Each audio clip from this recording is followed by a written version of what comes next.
Hello everyone, happy Saturday, whether you're at the start of it or the end of it or probably a handful of people somewhere in the middle of it. How are you all doing?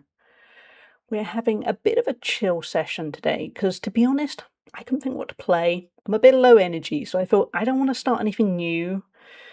I don't want to I'm saving my Sonic games for Friday. That works better. But yeah, I didn't want to start anything new or kind of nothing too challenging. So I thought PowerWash Simulator kind of feels that kind of thing just right. Just have a nice chill time. Maybe wrap up a little bit early. Yeah, see how the mood takes us. And hey Joe Tor, thank you for being first and second.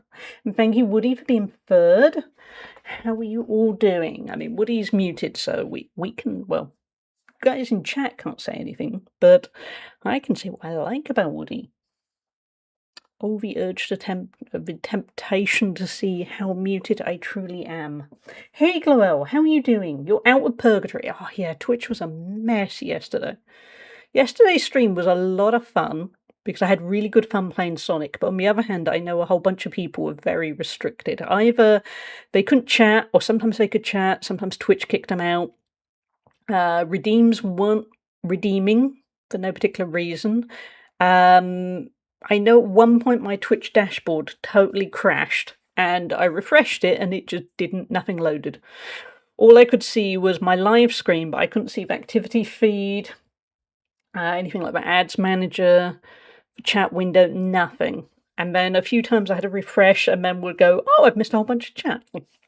Yeah, Twitch was twitchy yesterday, which was a shame because it was really good fun. Playing through and completing Sonic the Hedgehog 1 for the first time in my life. Having played it pretty much off and on my entire life, it was a good novelty to actually complete it on stream. On Friday, we are definitely playing Sonic the Hedgehog 2. I played more of Sonic 2 because I did own it as a kid, but I've still never completed it, so we'll see how that goes. According to Jezza and a few other people, don't yawn, it's a tiring one. Yeah, according to Jezza and a few other people, Sonic 1 is the worst of a lot, and Sonic 2 should be a bit more forgiving, so we'll find out. I kept expecting the whole site to implode. Me too, to be honest. I was watching things like my bit rate and, my general connection and thinking, is the stream just going to cut out? And it didn't, but it felt like it was touch and go. It felt very... It didn't help. But yeah, how are you doing? I am pretty tired today. It's like the week has caught up with me. I'm gonna stop yawning. I've been awake a few hours, but yeah, I think it's been a long week with the car stuff and the immunosuppressant treatment and a few other bits and pieces. And I think today has just kind of caught up with me. Like my body has gone, hey, it's the weekend, don't bother. I didn't go to the gym today. That's quite a telling sign. I decided no gym for me. Woody is adding to anxiety.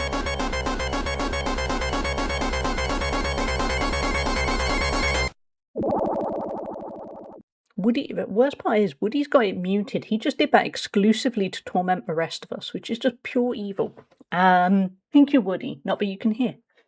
Sonic looked tough, but was fun to watch. The sounds were very familiar, even if I couldn't have said they were from Sonic. Yeah, it was tough.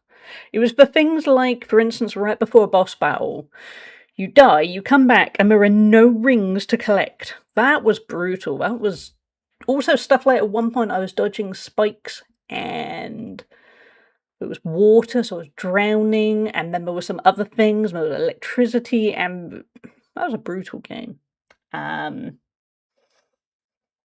Woody, you little sneak. Hey, Melhammer, how you doing? But yeah, it was good fun. But today we're going to be quite a bit more chill, because like I said, I'm low energy. I think just, yeah, the week has caught up with me. I'm not going to go to the gym this weekend, I don't think, unless tomorrow I wake up really well rested, which would be a minor miracle. But yeah, feel free to tell me what you've got planned for the weekend. I don't really have any. This is my main plan for the weekend. Today's stream. After that, everything's kind of open-ended. I do need to mow the garden lawn at some point. But that's not really a proper plan. That's not what exciting things are you doing this weekend. It's just kind of, yeah, I need to do that. You're welcome.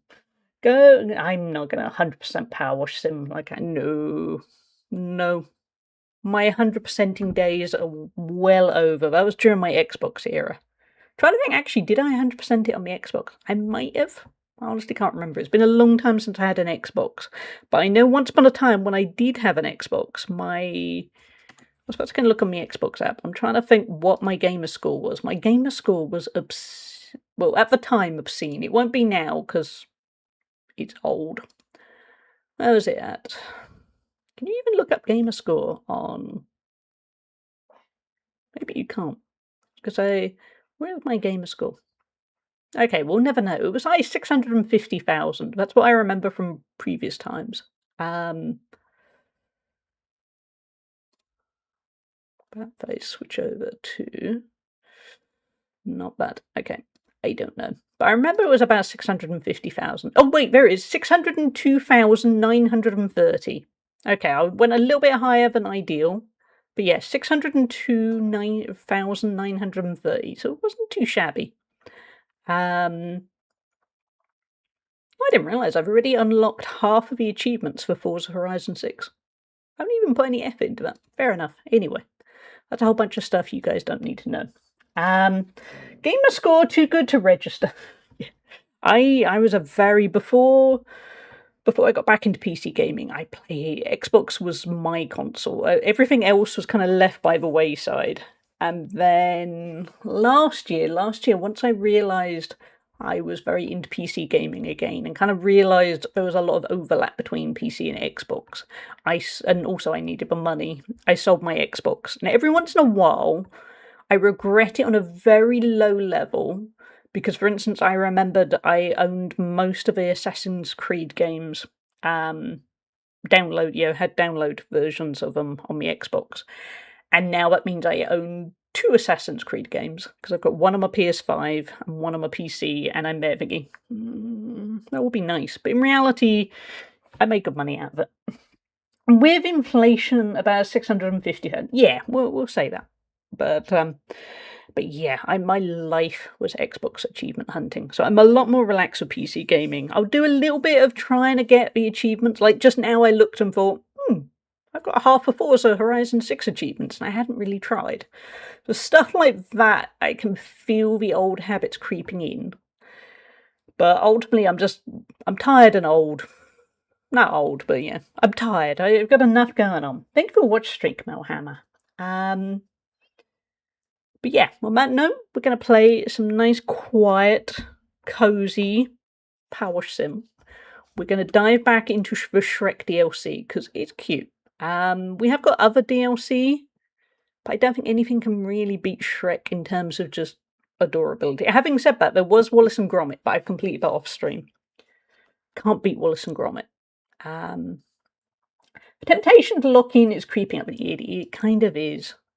There's a very distinct sound you get when you unlock an Xbox achievement. And I swear, if my life had that achievement that would, achievement sound anytime I achieve something, I think I might, to continue using my words, I think I might achieve more.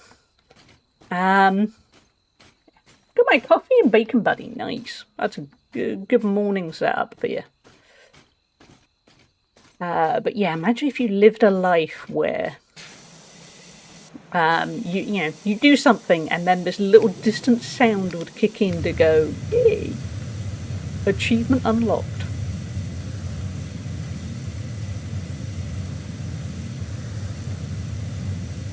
So we did quite a bit of this at the end of the last stream. We're going to focus on the floor, which is a little bit uninteresting. But it's necessary evil kind of stuff. Being a Twitch, yeah. Achievement sound redeemed, that would be lovely. Maybe I should at some point add it as, a redeem. And then anytime I feel like I've accomplished something, or somebody else thinks I've accomplished something, we just have that wonderful sound. Turn the sound down a little bit. Otherwise, hopefully the sound is okay for you guys. But yeah, what have you all got planned for the weekend? Have you got anything interesting going on? Like I said, mine's going to be kind of low energy. A little part of me would really like... when you just kind of have that feeling of a weekender, you want to do something exciting and you don't really know what that is. I do have an element of that, but on the other hand, I know I'm tired. Also, most of the local area is kind of closed for business, really, because of an event I couldn't disclose because it would dox me. But there's a lot of road closures going on in my area, so it's really not worth me leaving. Hey Jezza, how are you doing? How are you feeling now? I feel like I've had too many weekend plans recently, so today is completely mine for wherever I want. That's good. I feel that. I have actually, the last few weekends I've had a few busy weekends. Not necessarily hugely exciting, but busy ones where it's I need to get this done, I need to get that done, that kind of thing. So I think I'm well overdue one where I don't really accomplish things. Weekends aren't necessarily made for achieving. It's a bit like, I know over the years I've sort of said in a work context, I'm very prone, if I've taken a week off, I often don't do much of that week off. I just relax and don't really do much. I'm not there going, oh, I'm doing this, this and this. And it is amazing how many people you tell this to and they go, that is such a good idea. Because they're there going, I'm going on a holiday and I can't wait, but also it's going to be exhausting and I'll need a holiday when I get back. And I think it is a very underrated thing to do nothing. Just go, no, I just need to not. I think we all, the human race as a whole needs to do a little bit less. We all get caught up in that kind of the grind culture of always achieving. And I like achieving, but sometimes you just need to not.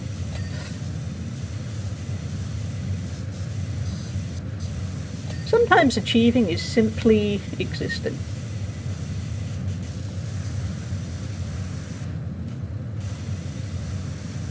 Okay, we're making short work of his floor at least.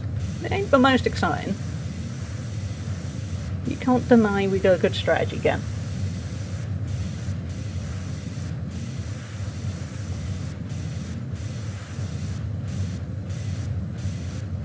Well, side note, for those keeping up with the car dealer drama, how one of my many complaints with them was they kept bombarding me with sales stuff, which I kept pointing out was very distasteful, as it made me feel like they didn't want to fix my car, because I think we secretly know they don't really want to fix my car.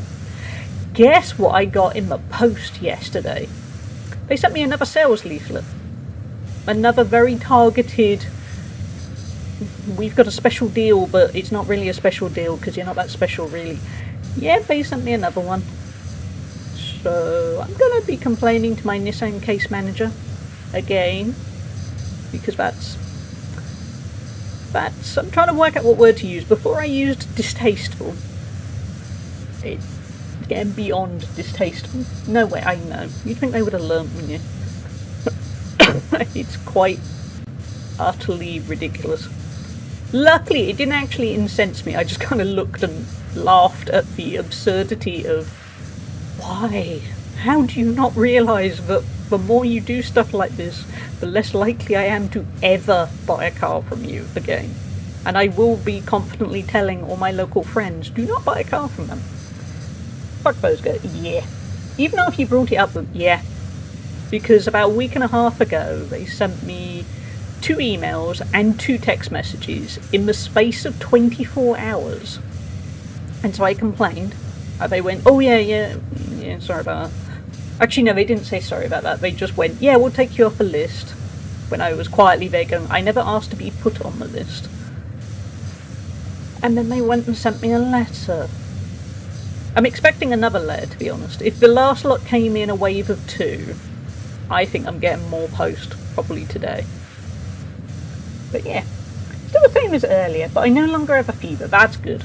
No fever is a really good sign. Just had some cereal and I'm resting with Evie on the sofa watching some 2000s Toonami on YouTube. The uploader has uploaded full broadcast with advert breaks. Oh, I like see old adverts. It's weird, isn't it? You watch adverts now and you're there going, go away adverts. But when they're 20 years old, or older, you're there going, nostalgia. Watched a few episodes of Dragon Ball Z and seen an ad for Kirby 60. Oh, I love that. That is the kind of thing when I do I'm going to take a week off mid-August, and I'm going to have a kind of semi-digital detox. I mean, these days you can't do a total digital detox. You'd be very limited. But what I'm going to do is I'm aiming to not play any kind of live service games, like World of Warcraft. It's short, it's the long version of me just saying World of Warcraft. And I'm going to take a little bit of a break from Twitch and Discord, and try not to look too much at my notifications. And that is the kind of thing I want to do during that time off. I want to watch old nostalgic things on YouTube, or cartoons on Disney Plus. I want to watch all the cartoons I watched as a kid.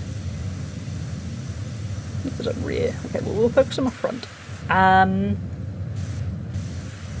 Yeah, I want to watch Gummy Bears and DuckTales and Tailspin and all those things I watched when I was a kid. That is my plan.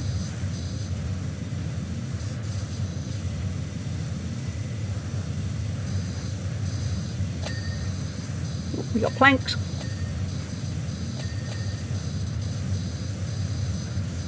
Okay, this is cleaning well.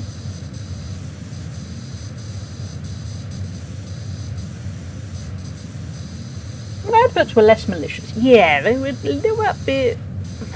Adverts these days, well, we know what they're like. They're all very, your life will be made better if you do, or buy, or whatever we're selling, do this.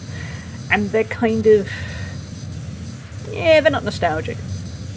Also, you don't get... I mean, I suppose I don't watch the right kind of things, but you don't appear to get adverts for games or toys or anything now. It's all very services orientated. Returning to... Yeah, that's what I'm going to do. I'm just going to bed into returning to my roots for a week, and I think I will come back very refreshed.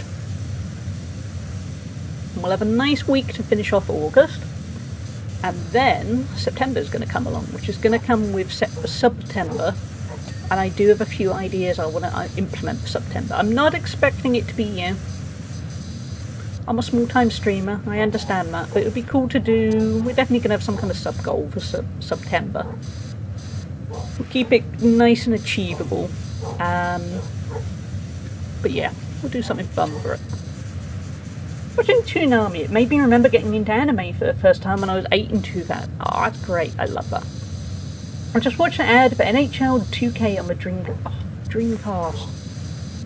Although, yeah, you're right, bad luck if you got it in 2000. You weren't gonna get your money's worth. You might still love the console, but bad luck. I think I do still have a Dreamcast. I never owned one at launch, but I bought one second hand at some point. And I think somebody gave me one as well. Yeah, somebody who just went, "Oh, you love retro gaming more than me. Do you want a Dreamcast?" I thought, yeah, I'll take a Dreamcast.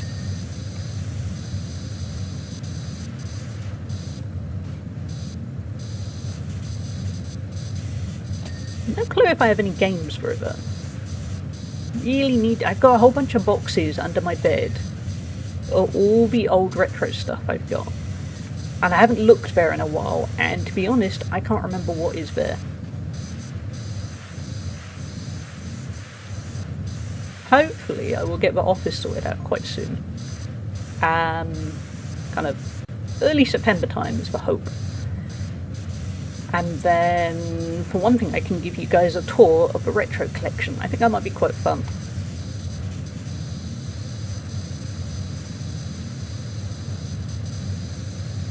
Thankfully, I was too poor to get a next generation system until 2002.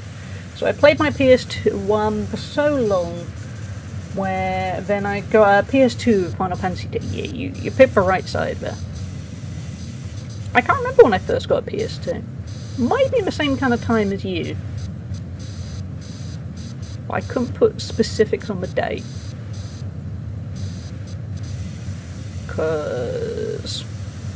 to age myself, how old was I in 2000? I was 15 for most of it.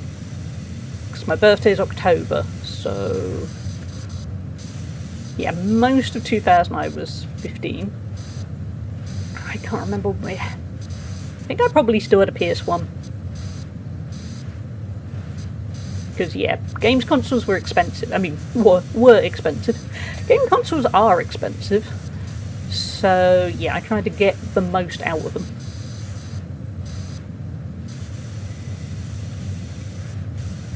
Also, to be honest, the PS1 was such a good console, you kind of didn't need... I didn't feel like I needed a new one. Not for quite a while. Kingdom Hearts is a good choice. I've never fully understood the story of Kingdom Hearts. But for me, RPG mixed with Disney, that's going to be a winner.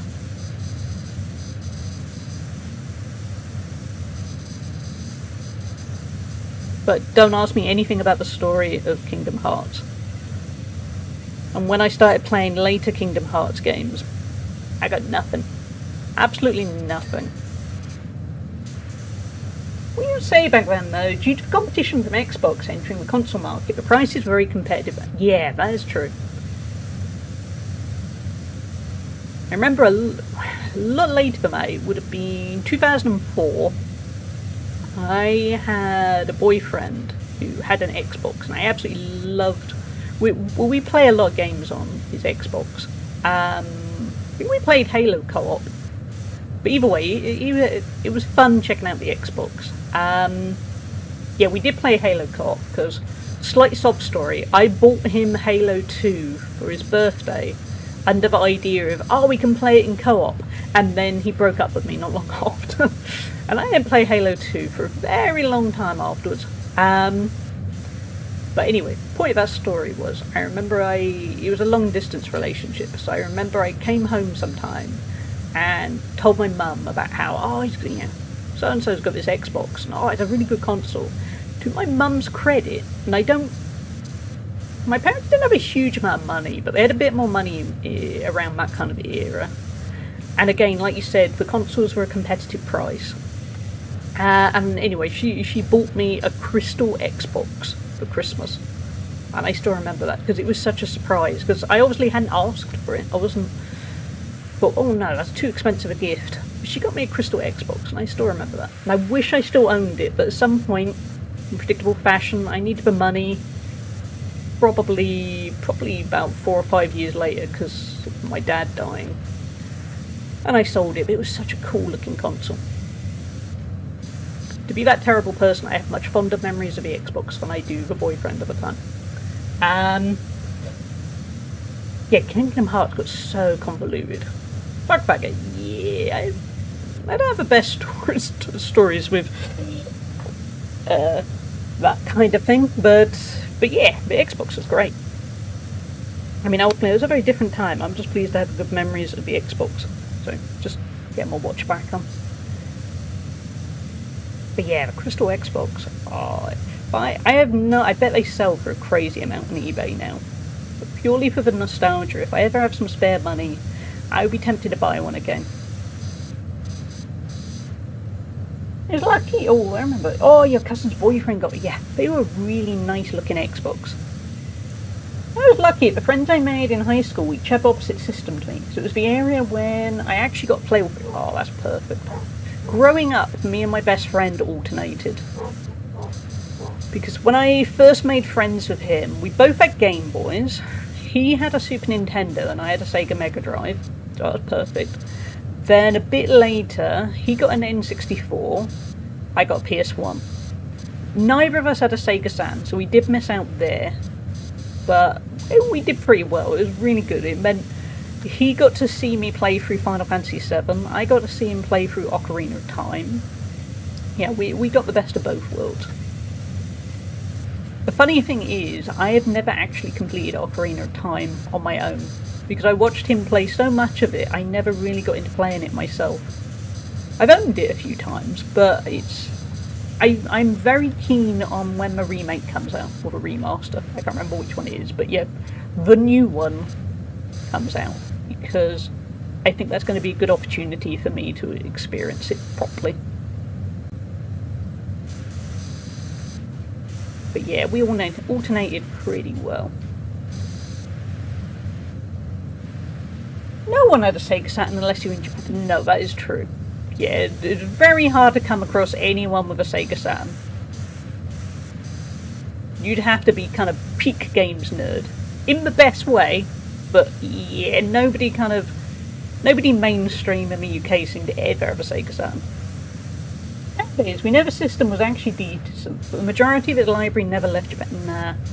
I briefly owned a Saturn, not obviously at the launch. I bought a Saturn, I don't know, like, trying to think, I think it was probably about 20 years ago, maybe? I'm trying to think when it would be. But anyway, I owned one for a brief time, and then I sold it because, just assume I sell a lot of consoles at various points because I need the money. I only owned it for a little while, because it was a bit of an impulse purchase. I'm trying to think what games. I think I had Clockwork Knight. I had Nights into Dreams. You think I had Sega Rally? Probably Sega Rally, I think. Oh, all this talk is making me want to go on eBay and go buy some old consoles. Can't do that. And certainly not while I'm still waiting to see what goes on with the car, but also just kind of... I'll do it, but oh, it's tempting. So tempting.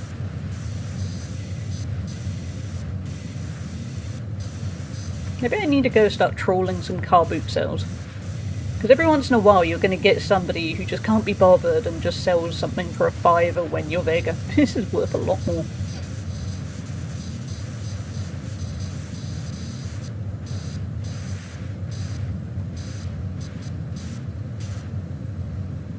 Same, I bought a Japanese system a few years ago and really enjoyed it, especially when the translation scene blew up. Being able to play the original release of Grandeur in English was amazing. Yeah, man.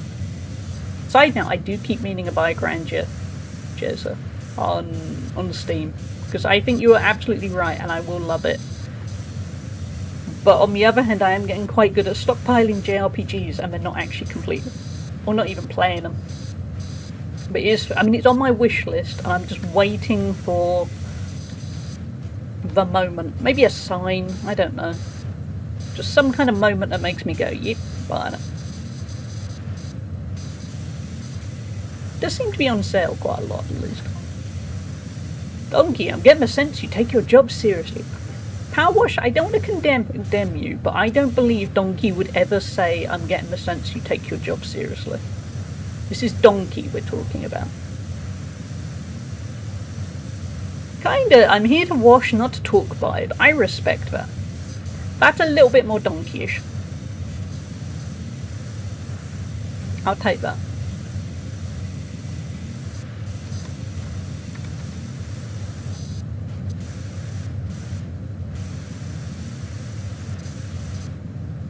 Your birthday's in October. If it goes on sale, I'll gift it to you. Oh, thank you, Jezza. That's very kind of you.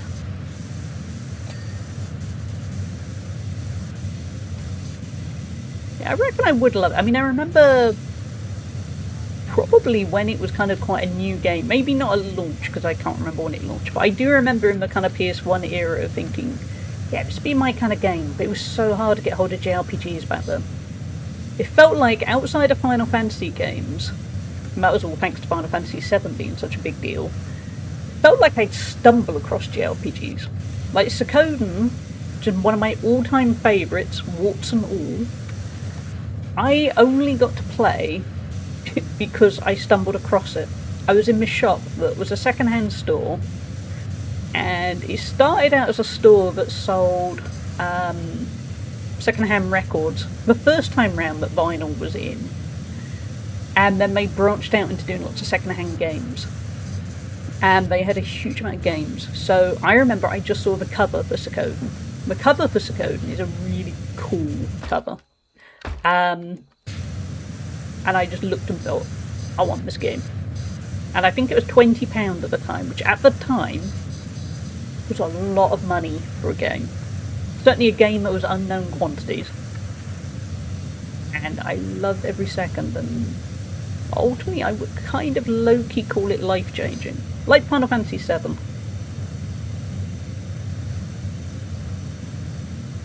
What didn't you... yeah, I definitely would have heard stuff about it. We got the floor rear. Reminds me me of a PS2 JRPGs. Outside of Final Fantasy and Kingdom Hearts, it seemed everything else was very niche and difficult. Yeah, it was. It just wasn't my market. I think well, I say there is now. I suppose ultimately the physical game market is kind of dead, isn't it? Other than second-hand, but the key thing is you can find the games you want on Steam or digital libraries, that kind of thing. And before we get into the mutterings of Sony basically finishing off the second-hand games market by getting rid of discs, which is only going to be a bad thing for the consumer, because it's going to make everything more expensive. Also, it's less fun. I miss the days of walking into a store and just window shopping, basically. I generally knew what all the games were, but it was nice to kind of look around.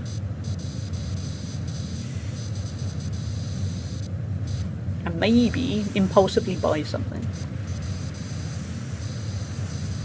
I think in person, you are more likely to impulse buy stuff. That is my non-expert opinion.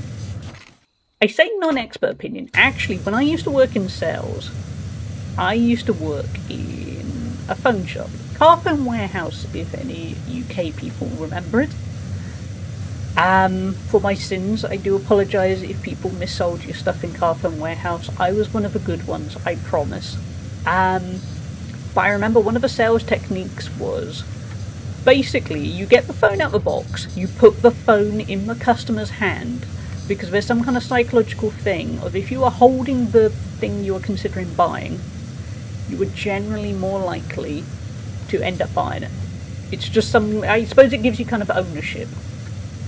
And I think that works the same with physical games. You know, if you were looking at a box of a game, you're a little bit more invested than if you're just looking at it on a website. Hey Dread, how you doing? Yeah, that was there's a lot of psychology to sales techniques. Salespeople are a sneaky bunch. That's the main thing I've learned. I was honestly one of the good ones. Because if nothing else, I was too nice a person and I felt bad. But yeah, sales techniques are an interesting one to learn. I stumbled across Shin Megami Tensei 3 Lucifer's Call on a whim in a game station. I saw there was an apocalypse with demons, and that you recruited them to form a team like Pokemon, but for adults as an edgy teenager at the time. It was right up my street and I heard nothing about it. Yeah. See, that's where impulse buys are important. Hey Infinity, Car Phone Warehouse. Because back in the days before mobile phones were a big deal, people would have phones in their cars, and that would be the fancy bit. Again, to age me further. So they started out as a business that installed phones in people's cars, and then they switched into regular mobile cell phones. Also, what a lot of inmates say, I was one of the good ones. I'm a good person. Where is the last of our front?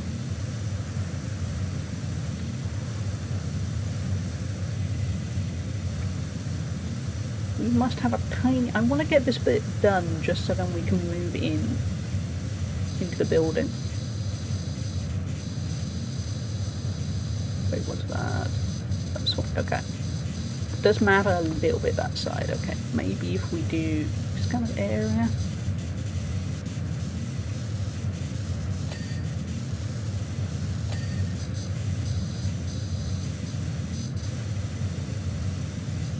The little ping, a little bit like we were saying earlier about the Xbox achievement sound, that little ping, there we go. Not the ladder. That ping is so satisfying. I'm Dread. One of the good ones. But obviously if I say it too much, I'm going to sound like I'm protesting too much, aren't I? So, yeah, I'm fun. Think what you think. I'm fun.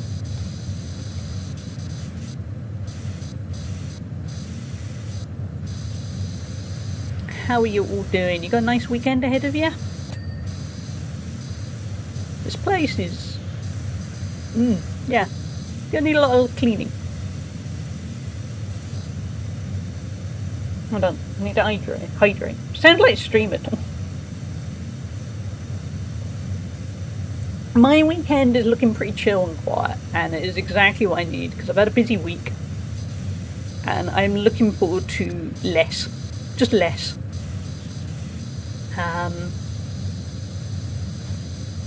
Sometimes you just need less. Let's get the camera a little bit better for those who struggle as we're doing just a big area.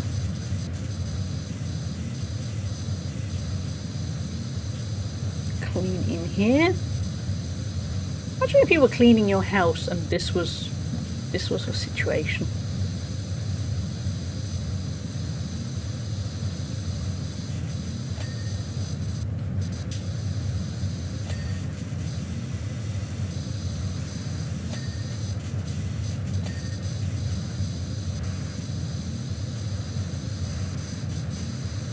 House planked in a wall. What a description.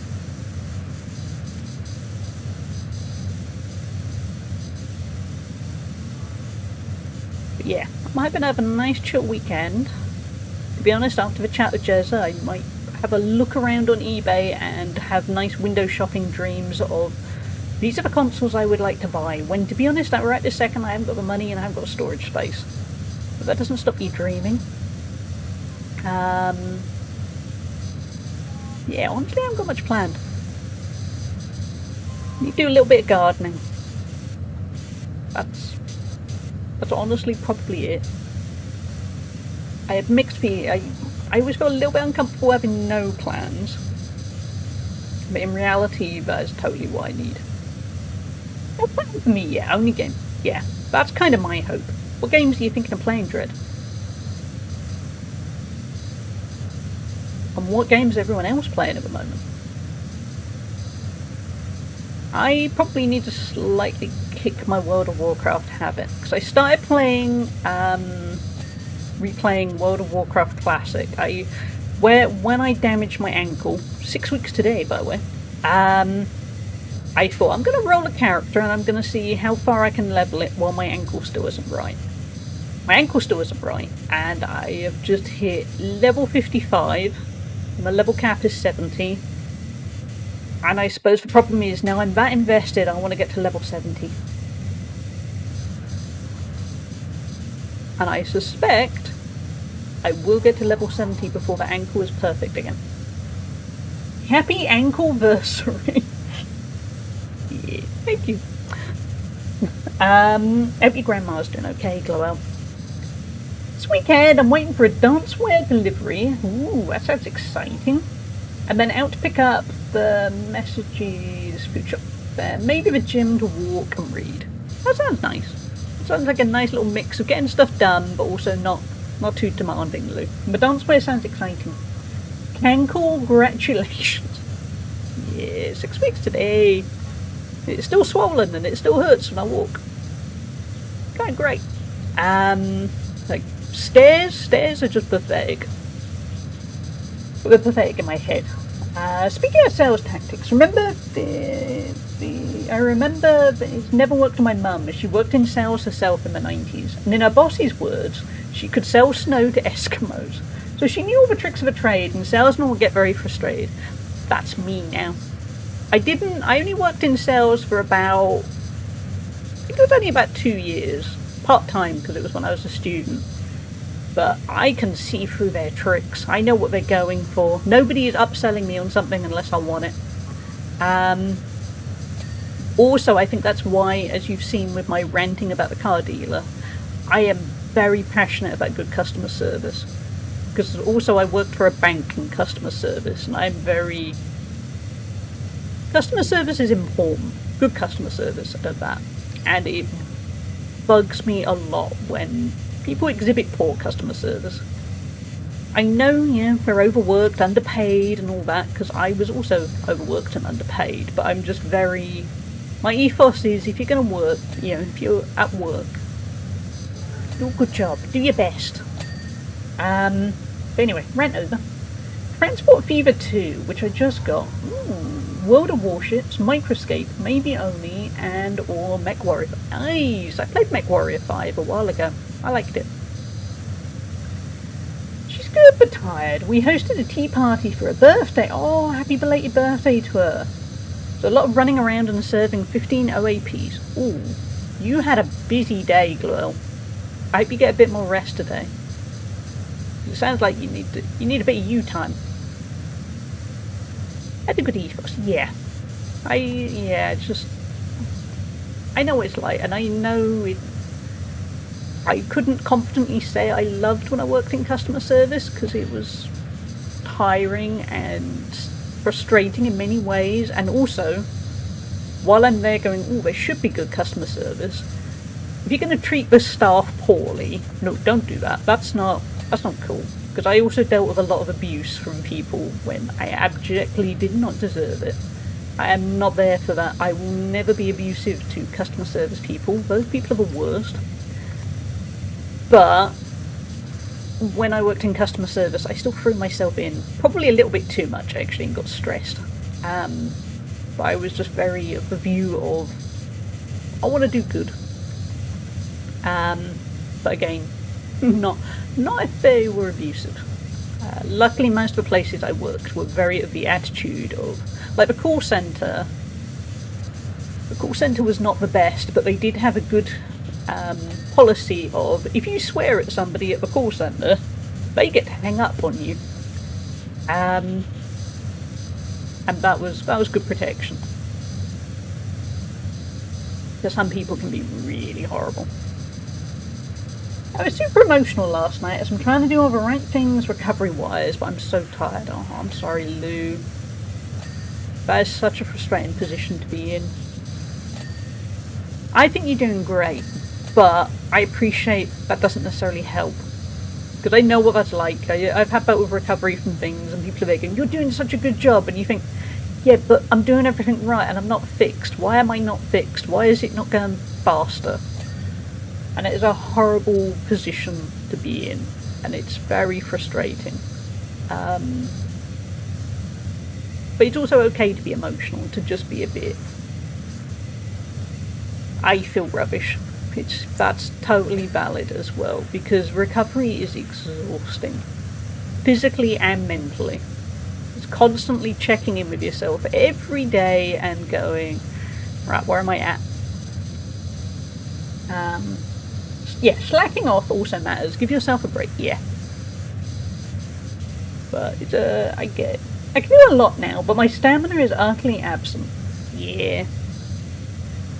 Stamina is a rough one to get back. I mean, my injury is nothing compared, absolutely nothing compared to what you dealt with. I still feel like I haven't got my stamina back. I've noticed that with walking. It's just not there, and it's not just because my ankle is acting up. It's, I don't know, I've lost stamina.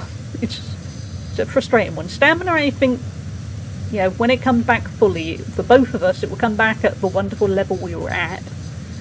But it's a frustrating one when you notice it and you're there going, stamina? Where are you at? Why have you faded? Bicycle gives me stamina much like. Just Jezza_ has an amazing pun to share. I know a few sprained ankle jokes, but they're a bit twisted. Thank you, Jezza. That was a good one. It was. Gaming.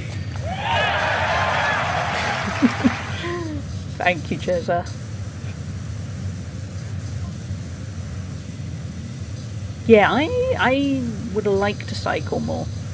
The area I live in is very anti-bikes, is probably the best way of putting it. There are cycle paths, and they're decent cycle paths, but to get to them, you've got to deal with a lot of cars, and honestly, the cars locally are not the best. I wish my part of the UK is more like, say, the Netherlands, where cycling is much more mainstream and seen as more, I don't know, safer. But I do like riding on the exercise bike at the gym. I haven't done it since I wrecked my ankle, but I probably am at the right stage now to do so. But again, stamina's kind of the issue. So I'd probably, rather than doing my usual where I'd cycle for like an hour on my bike, actually no, I think I'd cycle for about 40 minutes, do 20 kilometres. Once in a while, 25 kilometres. I think I'd probably need to start small and work my way up. I'm here, Austrian. Thank you, Chesa. Oh yeah, definitely wearing a helmet. I do not understand people with no. When I was a kid, I always wore a helmet, but a friend of mine didn't wear a cycle helmet. And she once fell off her bike in the most, I want to be mean, but in the most pathetic way, as in she managed to hit a tiny, tiny little hole in the pavement and just went sideways and whacked her head. And she had a really nasty concussion and it ruined her summer. But on the other hand, it meant literally all of my friends from then onwards always wore a helmet. I already did. And to be fair, none of them ever judged me for wearing a helmet, but it was all very, we're going to wear a helmet from now. Yeah, you got to wear a helmet. I know it's not a magical fix, and yeah, I have still heard of enough things that go wrong when people do wear a helmet, but it's worth a go.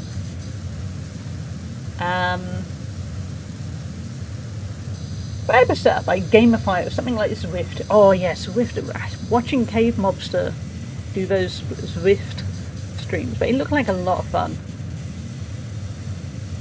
They do. Once again, back to the helmet bit. I mean, not cycling, but a friend of mine's dad used to work in the local hospital's A&E, Accident and Emergency Department, the ER, basically. And he used to ride motorbikes, and then he saw so many people come in with basically missing a huge amount of skin, if not worse. And he stopped riding his bike. Because he just got me kind of freaked out by the realisation. But he would tell some amazing horror stories. Because when you're a kid, you kind of like the morbid stories, and you'd be learning all these awful things of people who were kind of missing half a nose because road rash done a number on their face, that kind of thing. Which obviously as an adult you're there going, oh my god, that's awful. And when you're about 12, it's so exciting. Oh, that's really cool, because you're there with the rest of your friends' parents all being quite boring and working in offices. A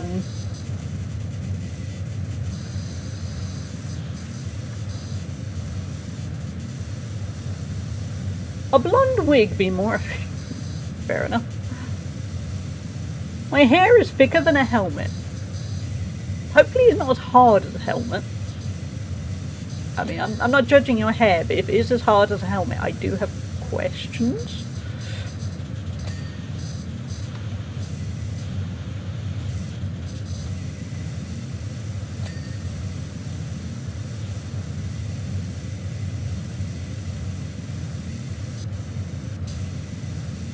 But yeah, the stories he told. Also stuff like actually people on motorbikes that would say in the summer it'd be hot, so they just wear shorts and a t-shirt. And they'd come off their bike, and obviously skin meets pavement at speed doesn't go well. But again, the stories he would tell. I remember telling him about this sometime as an adult, like a few years ago, and saying, "Oh, do you remember when you used to tell me and so, you know, all these awful stories?" And he just looked at me in horror and went, "Oh god, I really shouldn't have told you any of these things. That must have been really traumatic." And I was going, "Ah, it was really cool." And he just looked like he went, "What was I teaching these children?" Dreadlocks save lives.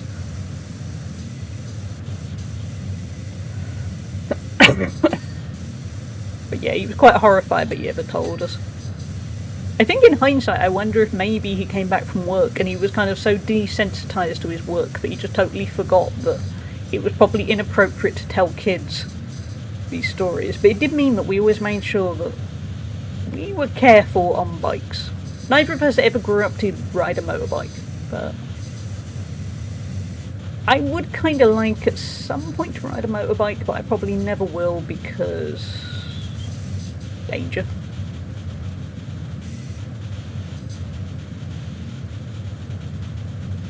Maybe as a, well, actually I should be in my midlife crisis era. Maybe as my late life crisis.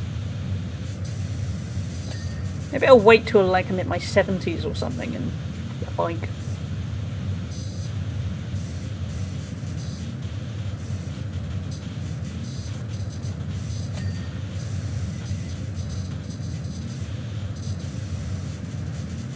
It's fiddly. Probably be easier if I used a different hose, but it's done so well with this one. Mad. What's about the bed to eat? It is a fish. Look, it's Shrek. It's Shrek's house. I think. Is it Shrek's house? Shrek Swamp. Yeah, it's Shrek's fish. It's Shrek. It's what he does. I have a lot of experience in busy traffic. Also, it's literally my job. I anticipate that's good, Dread. I mean, you do a huge amount of cycling, so. I know also, having been in the Netherlands, felt like there were few people using helmets in the Netherlands. I don't know if it's anecdotal, but it seemed like that to me.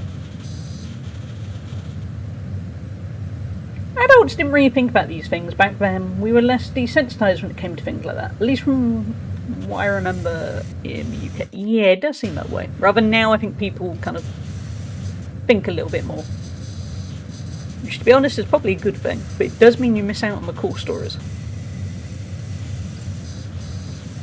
That's one. Here we go. My uncle died on a motorbike. Oh, I'm sorry, Gloel. That's awful. I had a friend die in a motorbike accident. I was about 2021. He was 18. And yeah, I won't go into the details because I don't want to be triggering to anyone, but that was awful. It wasn't his fault in the slightest. It was somebody else that messed up. And yeah, I totally get that. On the other hand, at least, yeah, I mean, 18 is terrifyingly young. He was going to join Navy at some point, if I remember rightly, and he was doing lots of training for that. And the only kind of saving grace for that was at least he died doing what he loved. But on the other hand, 18 was crazy. Enjoy your lurk, Patsy. Granddad of a neighbour got killed in a moped because of a parked car opening their door in just the wrong moment. Oh, that's awful. Yeah, a lot of people open doors on cars without checking what they're opening to. I've had that just when I'm walking. I had a few months ago. It was in the winter, so luckily I was wearing quite a thick hoodie, and I was just walking past a parked car, and we just flung the door open, and it went straight into my shoulder at speed. And did cut my shoulder a little bit, did bruise it, and they just looked totally oblivious that I was even there. And luckily, I'm quite robust. I was left there thinking, if I was an old person, this wouldn't be going so well. It probably would have almost certainly knocked them over, because car drivers are not the best at looking, in any way. They're going to take you right, yeah. Yeah, it was just, they just looked so in disbelief, that was the thing. And you think, you gotta look.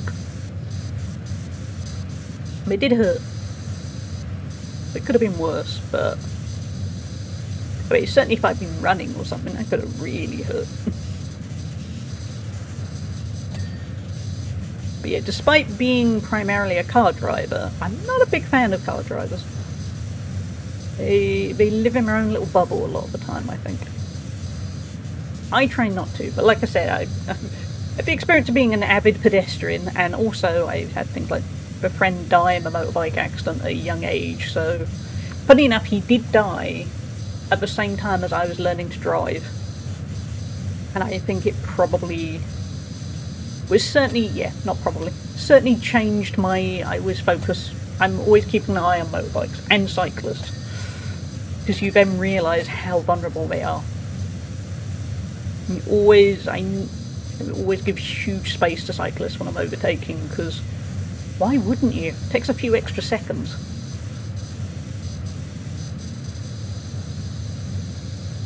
Humans are, yeah, true. Yeah, humans are not the best. They are very good at being in their own little world.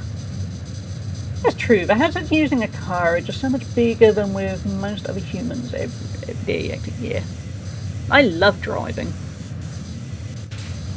but I am also acutely aware I am driving a ton of metal.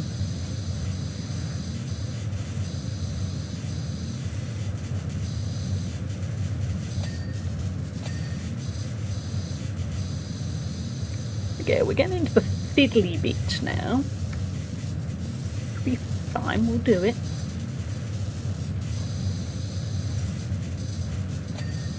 Oh, that's good. We got... Was that it? Yeah, cool.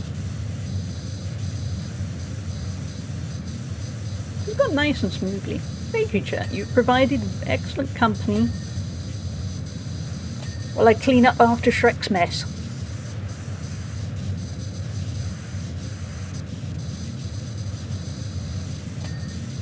Getting the chair done, the table and the mat, the rug.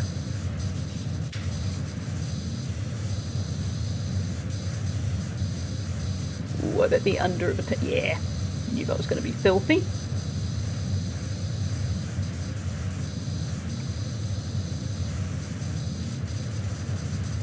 Maybe it was Fiona. Yeah, Fiona might be a messy soul.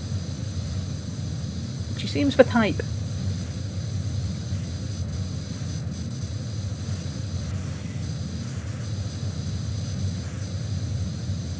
Where is this in the canon timeline of Shrek? Does he have the babies yet? Ooh, I don't think so because we just cleaned up after the honeymoon. Ooh, that sounds like that could be really bad. I don't think we cleaned up any kind of bodily fluids. I think it was just they had a really big party for the wedding. That's what we're gonna say. So they did it the kind of the polite way, didn't they? They got married and then they had the babies. So this must be before.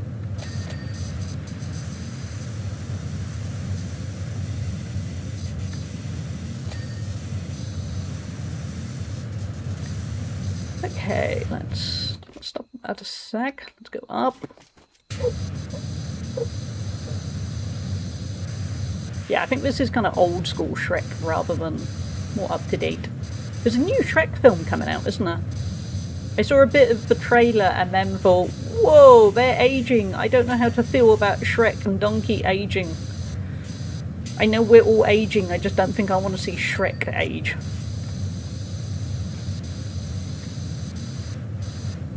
I think I remember Donkey had little bits of grey fur, and I thought, oh no, are we actually going to get to the point that one day we're going to have a Shrek film where they die?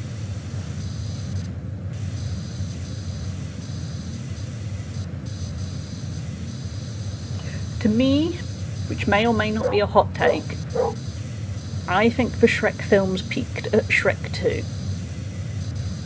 I can't think of a following Shrek film I loved as much as I loved Shrek 2. Shrek 1 is amazing.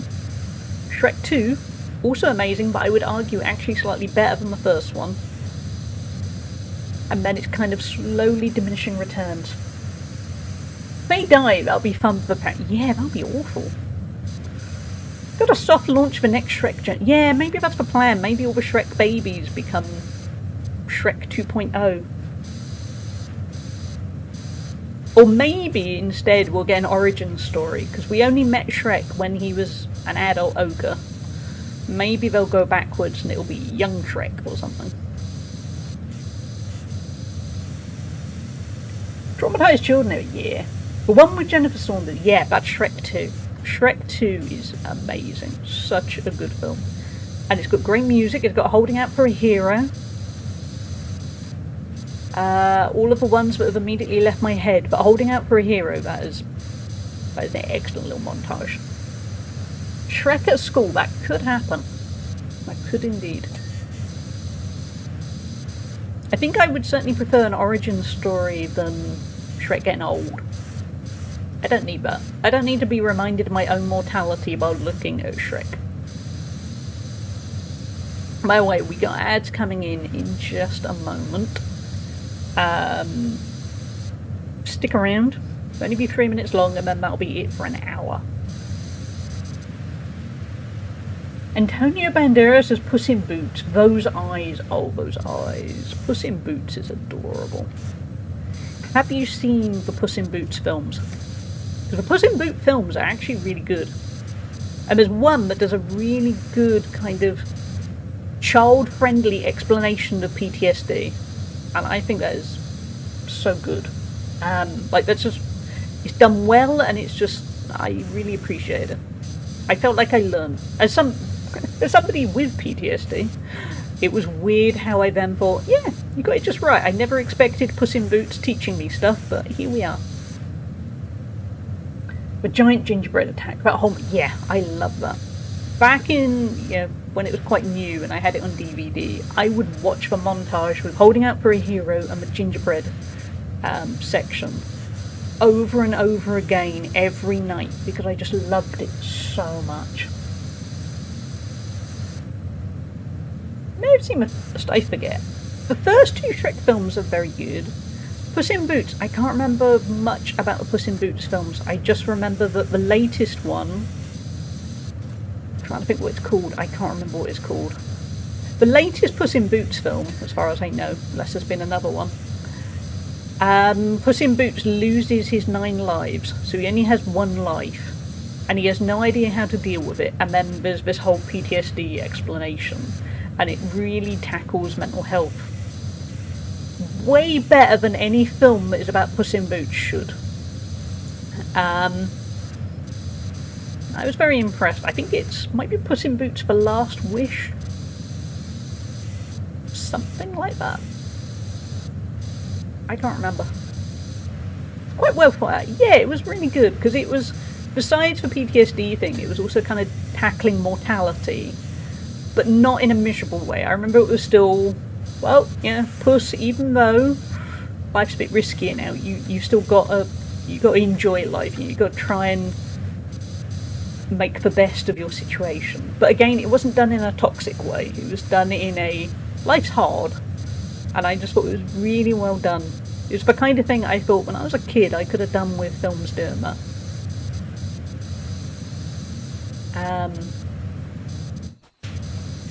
Yeah, I really like that so many kids' films now focus on mental health a little bit more than they used to, and not in a kind of preachy way. Just in a way of, let's teach kids about emotions, and crucially, let's teach them to not hide their emotions, but, talk about them in a healthy way. Because certainly my generation, it was very much, I don't know, it almost felt like when you're a kid you weren't meant to have emotions because, you can't have a hard life, you're just a kid. I mean, luckily I had good parents, but I meant sort of outside influences were very, get grip, you're a kid, you're resilient, you're meant to be resilient, you'll figure out life. Okay, that one.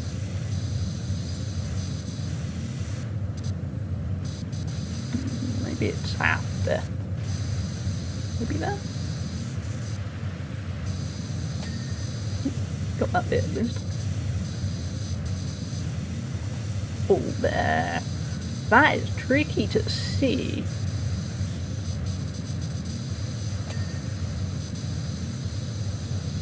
It will be part of life, yeah. Yeah, I think as a kid you kind of... I see a lot of, oh great, kids are resilient, and you're there going, well they are, but you still got to teach them how to be resilient. They're not magically resilient, I think it's just you forgot to ask how they are. Okay, what have we got left? Have a look. Okay, all the outhouse base. Oh, quite a lot of the outhouse. Okay, we'll go do that. I'd go back and slap people who spat about rubbish. I know that makes me a bad person. I don't think it does make you a bad person. I think that makes you a person who is looking out for the kids. I mean, having been through a few challenges in life, both as a kid and an adult, I think certainly my mentality is I want to... It's a cliche, but I want to be the person that I needed. I think that's when dealing feels like it's effort, but yeah, when approaching my cousins, for instance, who are a lot younger than me, they're all, the oldest one is mid-20s, so they're a fair bit younger than me. My approach, particularly as one of them does deal with a few challenges, that I won't go into because that's their story, but I want to be the person I needed at that age. And I'm not always going to get it right because Nobody's going to get it right, but I think it's a good approach to be a bit, right, what did I need when I was 20 or whatever age? How can I try and do this?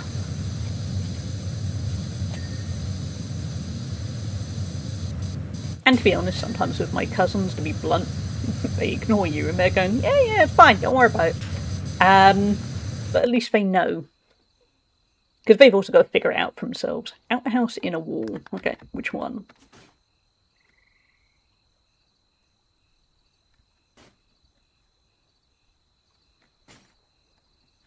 Which one is it? They all look fine.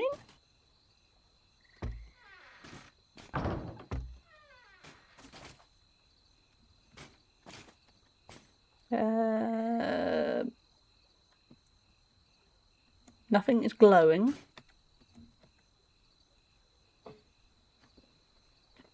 I think it'd be much more acceptable.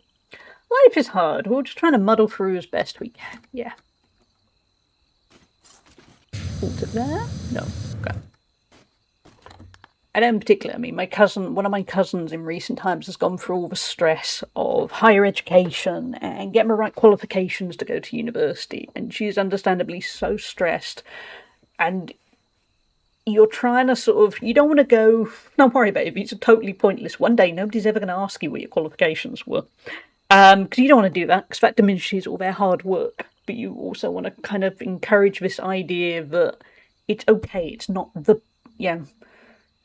whatever you decide to do at 18 or 19, you can change your mind. You can follow a certain path, and then later on go, actually, I don't like that path anymore. And that's okay. It's not...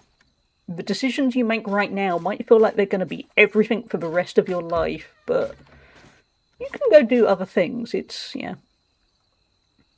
There are certainly certain things in life that are easier at that age. But ultimately, I didn't know what I wanted to do at 18 or 19. I very much muddled through. And then I ended up going down a very different path. And I won't say it was easy, because for one thing, when I talk to her about it, I try and skip over the bit where I go, well, my mental health got annihilated because my father died suddenly, because she doesn't need to hear that. She was too young. When my dad died, she wasn't even born. My aunt was heavily pregnant at the time, so she doesn't need to know that side. Oh, that one. But you can still be... It's okay. Sometimes life doesn't quite go how you planned, but it's okay. You always get do-overs. Because at the moment, she thinks what she chooses to do now, she has to do forever. Anyway, that was a bit of a ramble, because I was also trying to find shelves and warning signs. I have stress from quitting my job. There ain't no real reason, but it still feels off. Oh, that sucks, Dread. Yeah, that is a hard one. Patsy, hey, how you doing? Enjoy your lurk. But where is this inner wall? Is there another outhouse and I've missed it, or...?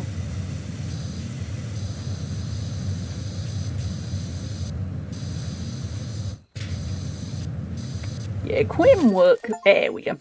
Quitting work can be the best thing you do, but it doesn't necessarily mean it's any less stressful.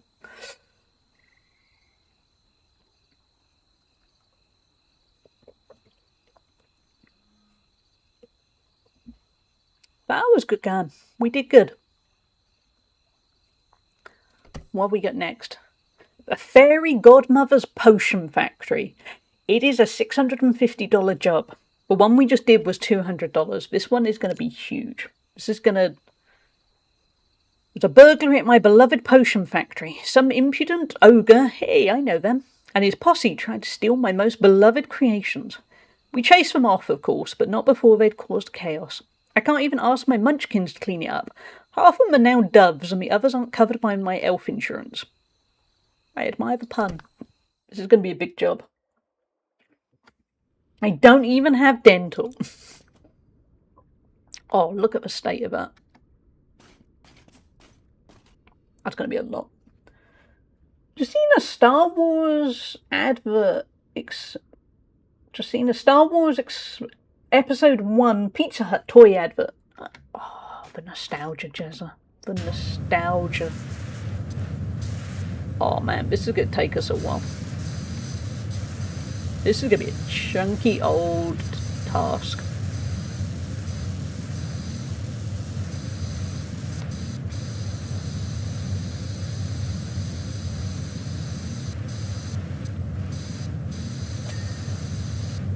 I figured it out, Jezza. I'm okay. But that sounds cool. I love watching old adverts. That's true nostalgia.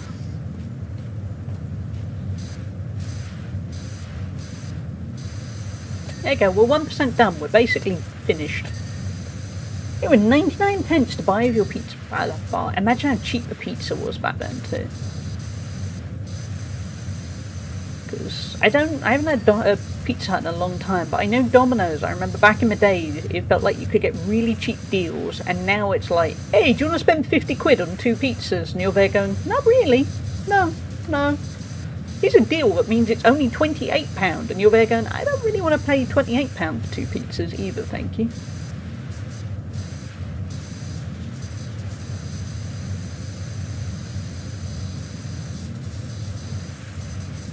I remember when pizza was cheap. Sorry, that's the most borderline boomer thing to ever say, but pizza was cheap once. Pizza was the cheap treat. And you'd get like a personal pizza from Domino's for about 2 quid.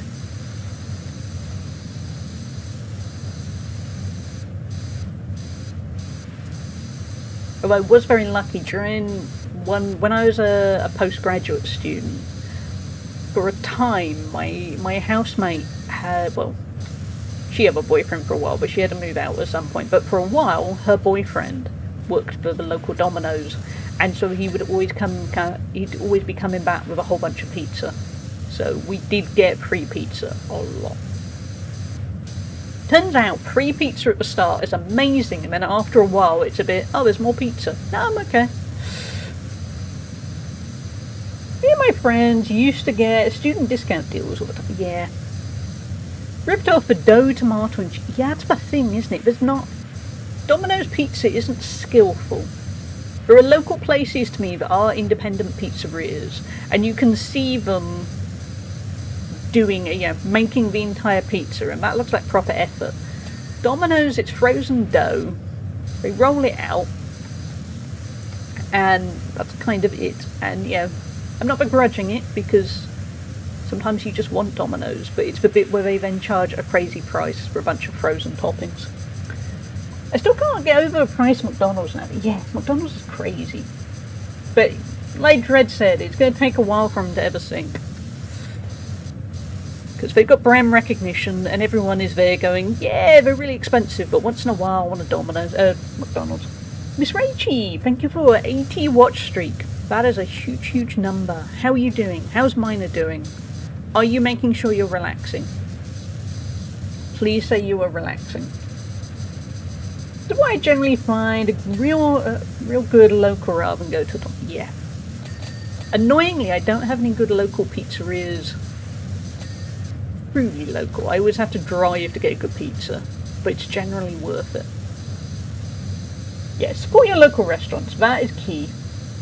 During lockdown, a local bakery would deliver fresh pizza dough, sauce, cheese and toppings for £10. We'd order enough for everyone in my house and bake at home. Plus it was a fun activity while we were... Oh, that is such a good plan. Oh, that sounds so much fun. Hey, Slugnatius, how are you doing? I took a 2-hour nap around 2 to 4 today. Good. Good, Miss Rick. Oh my god. Hey, Blobby. Good morning to you too, Mr. Blobby. How are you doing? Thank you, Slugnatius. What an entry. But yeah, that sounds lovely, Miss Rachel. I'm glad you got a good nap in. That's a good time of day for a nap too. That's proper middle of the day stuff. Yeah, that sounds like that was such a good deal, Glower. I know I found locally some businesses did a really good job of innovating amongst the pandemic, and I'm not disputing how much of a huge challenge it was, and a lot of good places went under. But there was a lot of ingenuity there for companies trying to survive. Yeah, I have 2 pizza places near me that I absolutely love. They aren't crazy priced and the food quality is excellent. Oh, that's great.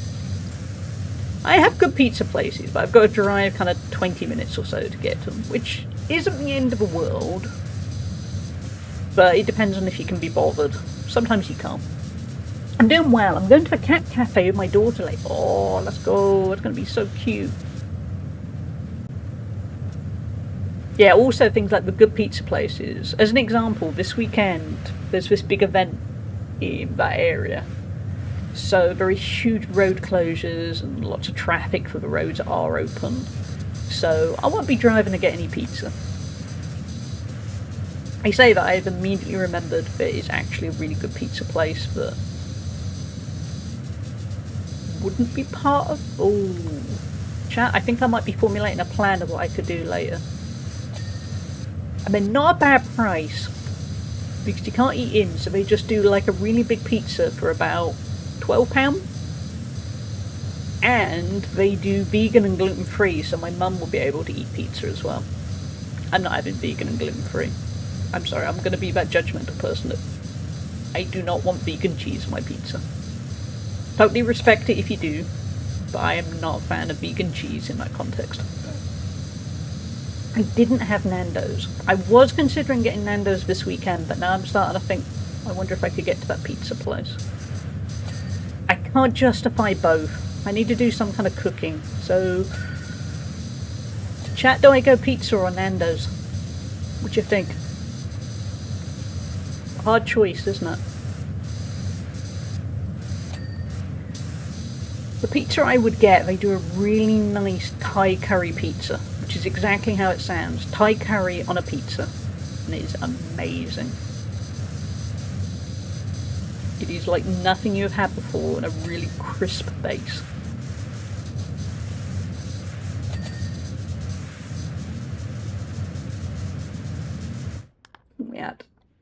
I treated myself to my favourite food truck for dinner. Oh, that's great, Miss Rachie. You're doing every... Considering ordering sticky date pudding. Don't consider it, just do it.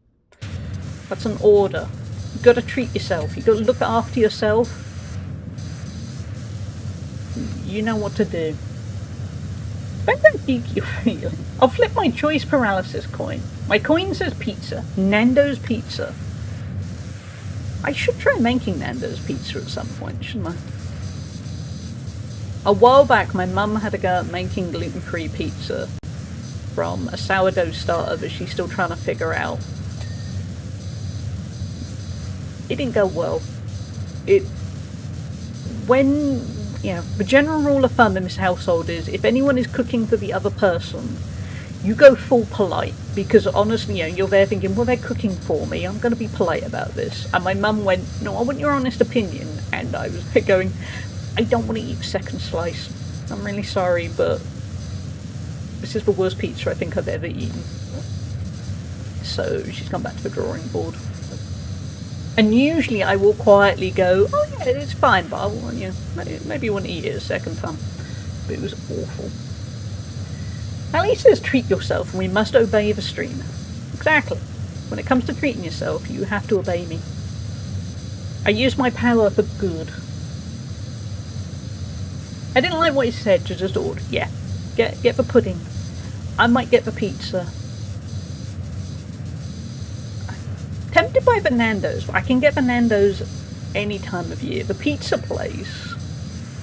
Actually, the pizza place sells out, so I might have to pre-order. But it's in a very scenic part of my area. And it only tends to be open in the summer. So, and it's quite good weather. Yeah. When I take a break or after the stream, I think I'm going to look up to see if they're still taking pre-orders. Because they only open for 4 hours an evening. And obviously this is Saturday. I'd get an iced coffee, but it's almost 9 PM. Yeah, get if you can get decaf, get it, but maybe save that for tomorrow morning. There's the cutest picture of one of the cats at the cat cafe. I'm going to put... Oh, you got to. I miss having a cat. And still haven't fully... Well, we want to get a cat and a dog, so it's trying to work out the correct order of events. But it would be very nice to... one day. One day. A friend who... a friend decided to breed her dog just once, and she's selling the puppies, and the key thing is she's done an amazing job of making sure that they are really good puppies. They're very house trained, they're used to a whole bunch of noises, going to be good puppies. And I'm there every now and then looking and going, she's still got 2 left, but we're not really in the position. But they are incredibly cute. They're also going to be huge. They're, what are they, poodles, as in the big poodles, not toy poodles, crossed with, wait for this, St. Bernards. They are massive. They're going to weigh something like 40 kilos when they're adults. So they're probably a bit big for us. How much water are you wasting keeping that jet on all the time? Won't someone think of the AI data centres? That's what we're doing. We're using up the water so the AI data centre can't do it for us. This is how we win against AI. We waste the water before they get a chance. A bigger than jet, yeah, 40 kilos. They're gonna be big. They're basically giant fluff balls because they're oversized poodles basically, but the big poodles. So yeah, with half St. Bernard. So if I was getting a dog just for me, I would be tempted. I think it's gonna pull my mama. I think that would be the issue. I mean, obviously I'd be training them, but I'm just a little bit worried that my mum would not reap the benefits quite as much as me. Mini horse, yeah. They having seen the parents, they are going to be tall. My nice neighbour next door has Labradors, and one of them is pretty big and kind of has a big dog mentality where he's very relaxed, but on the other hand, he's kind of prancing around being a bit, nobody's bigger than me. If the neighbour's dog met that dog, I think it would then go, oh, I've never had a look up at a dog before. What do I do about this? Is this okay?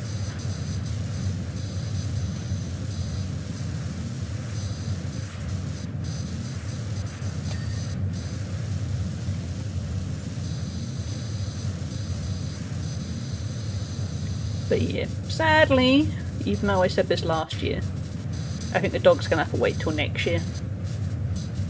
Because me and my mum have got a couple of trips planned, and the house still isn't sorted. It will be sorted, or mostly sorted by September. But then we got a couple of trips because we've both got birthdays coming up, and there's Christmas and things, and I think sadly it needs to be a 2027 kind of plan. Because you've got to make sure that you can't bring a puppy into a house that is in disarray, can you? Not when there's massive plastering house renovations going on. The little dogs at the vet give Jake so much attitude, and he's like, huh? Oh, little dogs have an attitude. On my walks, you'll see, like, there's a Rottweiler that lives locally, and a Husky. They are the calmest things in the world. And then I'll walk past this little Dachshund or something, and it'll be there going, do you want to go? Come on. Look at me the wrong way, I'll get you. And I'm thinking, you are tiny, you are flat to the ground, what am I meant to do with you? And then there's a Rottweiler who's just there shrugging, basically. And I don't know what his attitude is. He's really small, isn't he? But I won't mess with him, he's going to eat you. Yeah, little dogs have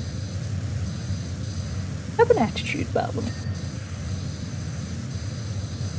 Certainly when we get a dog, I don't want a dog that's too small. Because I wonder if maybe when they're small, if they're just a little bit more insecure because everything's bigger. Rather than a big dog is there going, it's fine, I can handle it. Whatever the situation is, I'm good. You want some of this, mate? Yeah. And when I've been running, the only dogs that have ever tried to chase me, little dogs. Big dogs couldn't care less. And of course, greyhounds. Greyhounds were the soppiest things on the face of the earth, and I love that. But I'm not just saying that because Miss Rachel is here. They truly, they're the best. I'm in the same boat. My kids want a dog now, but I think I need to wait until next year. Yeah, that makes sense, Lugnatius, because you're bedding into your new situation still to an extent. And you want to do it right, because ultimately it's a lifelong commitment. You can wait a little while. Size is inversely proportional to the bargain. It really is, yeah.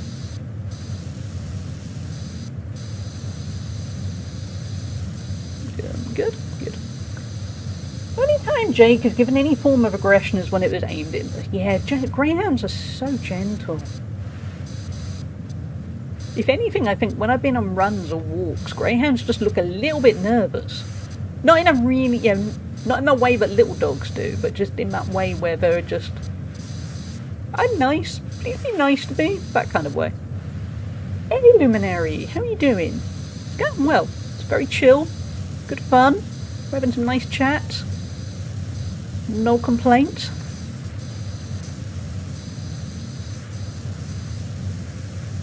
My parents had a few greyhounds and we were all sweethearts. Yeah, greyhounds are just so nice. I'm worried that a greyhound in this household will try and eat my guinea pigs though. That's the thing that holds me back from getting a greyhound.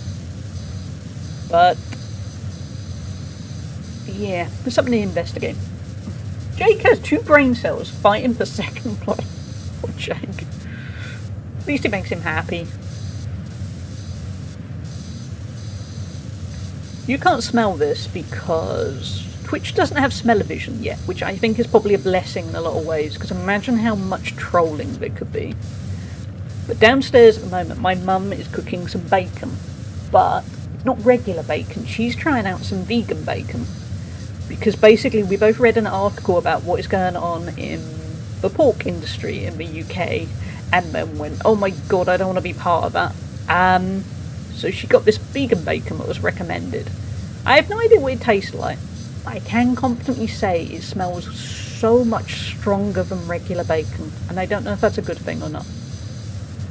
It is quite a strong smell.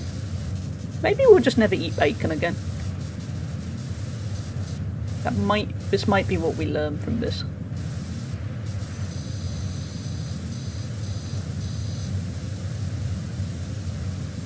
I'm okay. Oh, wait. Ooh, I've been rambling away. One of the greyhounds would just stop walking when she didn't want to go home. My dad would have to carry her home. That is amazing. I'm okay. Nuggies? You're getting edged. Thank you for the edging, Slugnatius. I'm okay, didn't have the best night, but making the best of it. I've been wanting to play this game. It's a really relaxing game, Luminary. I would recommend it. It's on Xbox Game Pass, if you have Game Pass. Also, it's pretty cheap on Steam. I'd love a cat, but I live next to a main road. That's my concern too. Yeah. I'd have to get a house cat. Because my road didn't used to be a main road, but stuff happened that means it is a much busier road than it used to be. It smells stronger, I assume it's smoke. I don't think it is, I think it's just, it's got a weird scent to it. I'm going to have to see what she thinks of it taste-wise. Because I'm honestly not sure. Vegan bacon, vegan bacon. We haven't switched to vegan nuggies yet.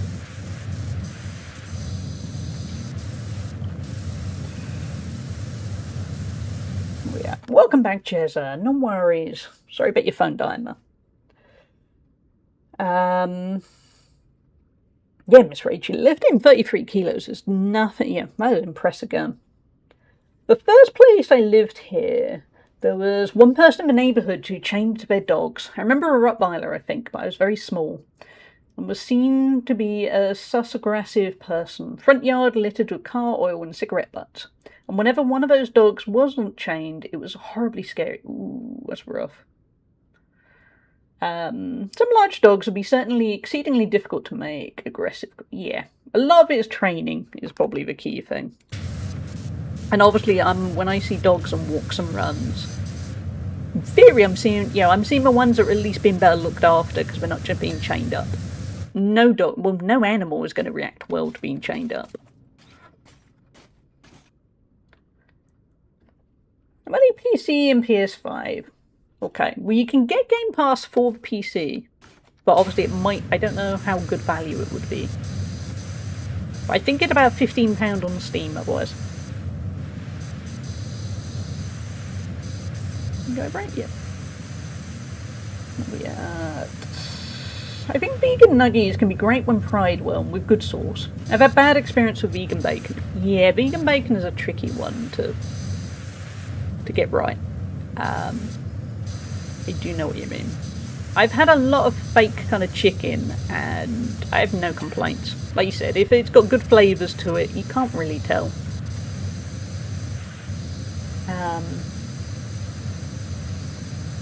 Oh, I hope chemo week goes okay for mine and Miss Rachie.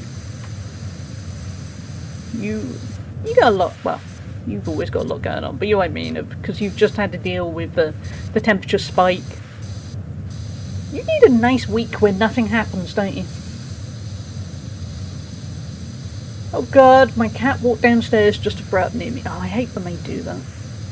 My cat, I swear, we have a mixture of wooden floors and carpet, and I swear he would be standing on a wooden floor and then go, oh, I need to go vomit. I'm going to go over to the carpet, and you'd be there trying to grab him really quickly to stick him back on the wooden floor. It's like they can sense the worst places to vomit. Check this out, Pops. Yeah, I'm up to. There's carpet downstairs too. Yeah. That's the yeah. We have a mixture depending on which room. And yeah, the cat would always home in. Or it would be something like, well, okay, my options are vomit on a wooden floor, which would be the ideal thing for the humans. Vomit on the rug, which would be second most ideal because they could, you know, put the rug in to wash. Or the carpet. I'm going to go with carpet. And you'd be there going, no, you had all those options and you've chosen the carpet. Why? Assuming it'll be next week, there's a possibility they may postpone depending on how quick he gets over his apparent infection. I hope they don't have to postpone. You don't want to postpone them. I don't know if it's him being polite or what, but 99% of the time my cat has a protein spillage on my hallway liner. That's polite. That is polite. My cat also likes to walk around the house while repeatedly throwing up. She's up to about 6 spots. Oh, that's not good. I mean, on the plus side, you're all reminding me why I don't actually miss having a cat. So thank you for that. That's made me feel better. The 2 years without a cat has probably helped my carpet recover a bit.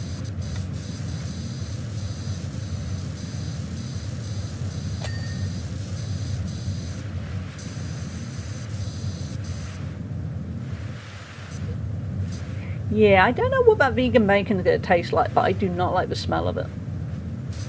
It smells a bit like if you had smoky bacon crisps and then you added a few more chemicals. Because when she's cooked bacon before and I'm streaming, I can smell it and I think, oh, bacon. I don't even particularly like bacon. You know, I'll eat it, but I'm not crazy mad about bacon. But I always like the smell of it. This is a little bit odd. What tragedy that I found out I'm fairly severely allergic to cats last year. Won't be able to get another one. Oh, nuts. What brand is it? I think it is called Levi or something. Not to be confused with the lovely person who makes emotes for us. Let's have a look. Yeah, that's it. I'll find the link. I'll stick it in chat. She basically went looking for a bacon that went crispy. Oh, it looks like it is smoked, unless they do a non-smoked. Okay, it's smoked, so maybe that's why it smells like it does. Still got quite a lot of protein in it. But anyway, I'll post the link. Lavy 4K bacon. I hope it's not. I don't think we should be eating lavy. Time to invent a bacon candle. Yeah, it has to have been done. Absolutely has to have been done. Yeah, I'm gonna see what she says. I'll eat some too later.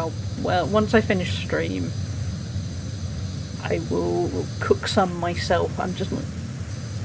The smell isn't selling it.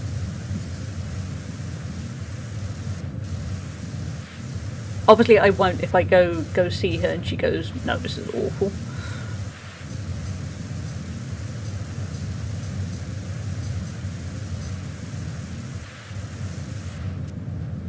I want to try. In the UK, there's a company called This Isn't. So it's like, this isn't sausages or this isn't bacon, that kind of thing. And their sausages are very good.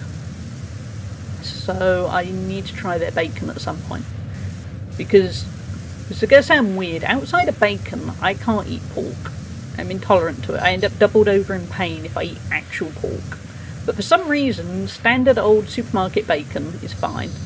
But it means I've ate a lot of vegan sausages, so I know what vegan sausages are good and which ones you should steer very clear of.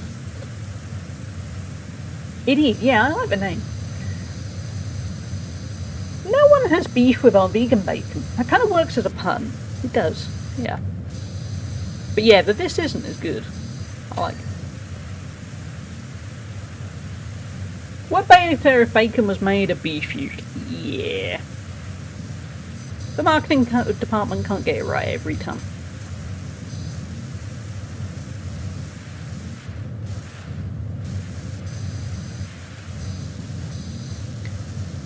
We've been doing this a while and we are at a mere 17%. Look at all that. Yeah.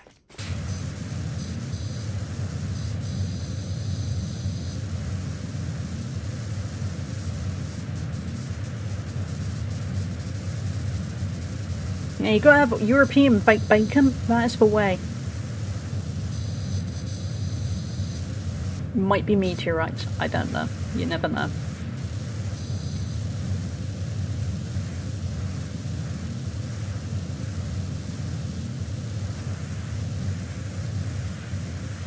But yeah, we're trying to adjust our meat intake a little bit because the meat industry is not the best.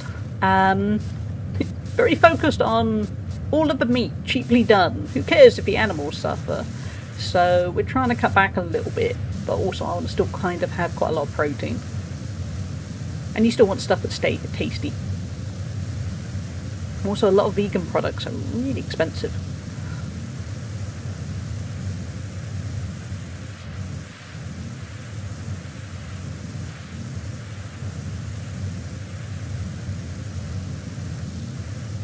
Yeah, I do not like the smell of that bacon. I can feel it infecting my nose.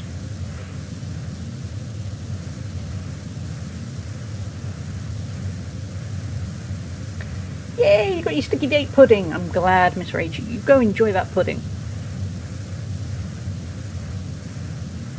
I need to see what's going on with the pizza pre-ordering, don't I? Otherwise I'll get Nando's. Nando's will be good.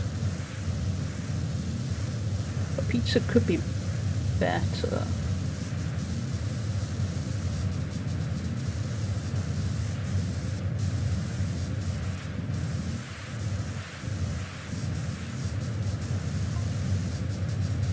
While you're doing that, I'll do a quick itinerary of the potion room, make sure nothing is missing. That sounds like famous last words, Fairy Godmother. You go do your job.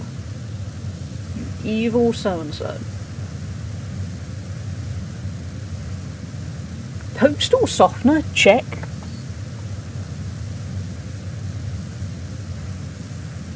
What else is she going to report back on? Alpha self-stir, check. Gonna be something else.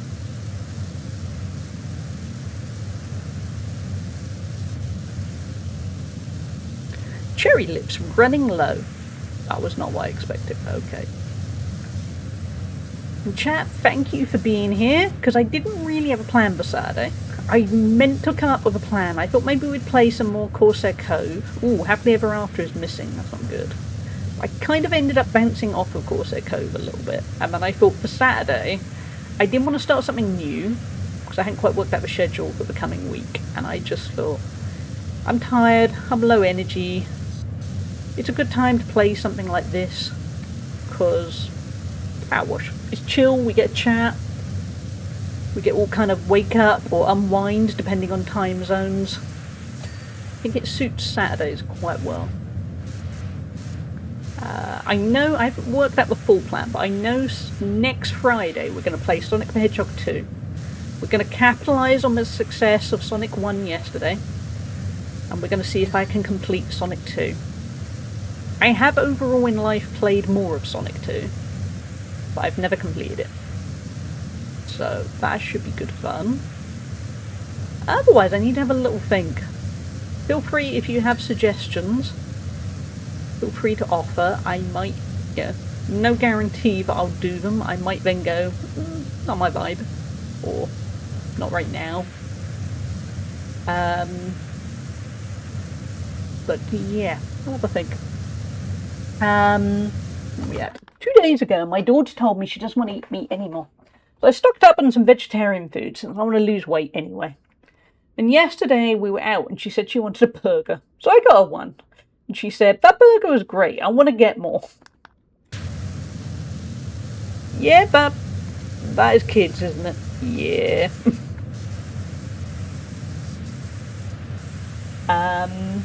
Oh yeah, I love playing Sonic 2. I owned Sonic 2 when I was a kid on the Mega Drive, so I will very much enjoy it. I've just never completed it. I can't remember how far I've got. I think I've got to the casino. Yeah, I've got to Casino Night Zone. I can't remember what comes after that, so I think that's as far as I get. Probably will play Sonic CD at some point. I don't know when, because I don't know anything. I've never played. I want to kind of stick with the mainstream bunch first. I want to do Sonic 1, Sonic 2, Sonic 3, and then we'll probably play Sonic CD. I think that's probably the best order.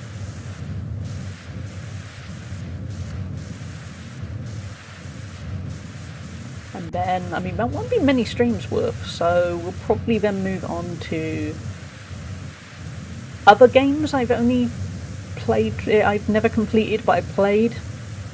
That's probably where Mario might feature. Because outside of Super Mario Land, I don't... Oh. Trying to think. Maybe completed 1 or 2 Mario games? Definitely Super Mario Land. Trying to think what others.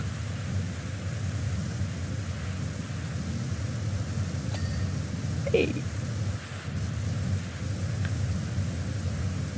I played Mario 64. I haven't completed Mario 64.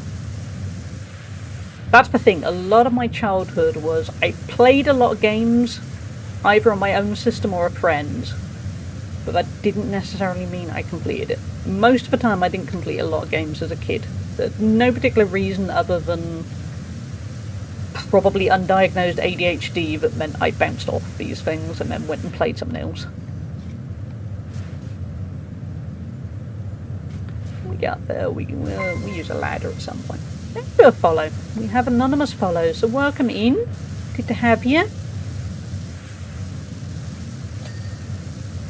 Mario Land is the best out. I love Mario Land. I played a lot of games on my Game Boy. We did a lot of travelling when I was a kid. Not fun travelling, kind of the same route to visit relatives. Are we getting edged? Do I need to grab a hat? We got edged. Thank you, Slugnacious. Thank you for the edging.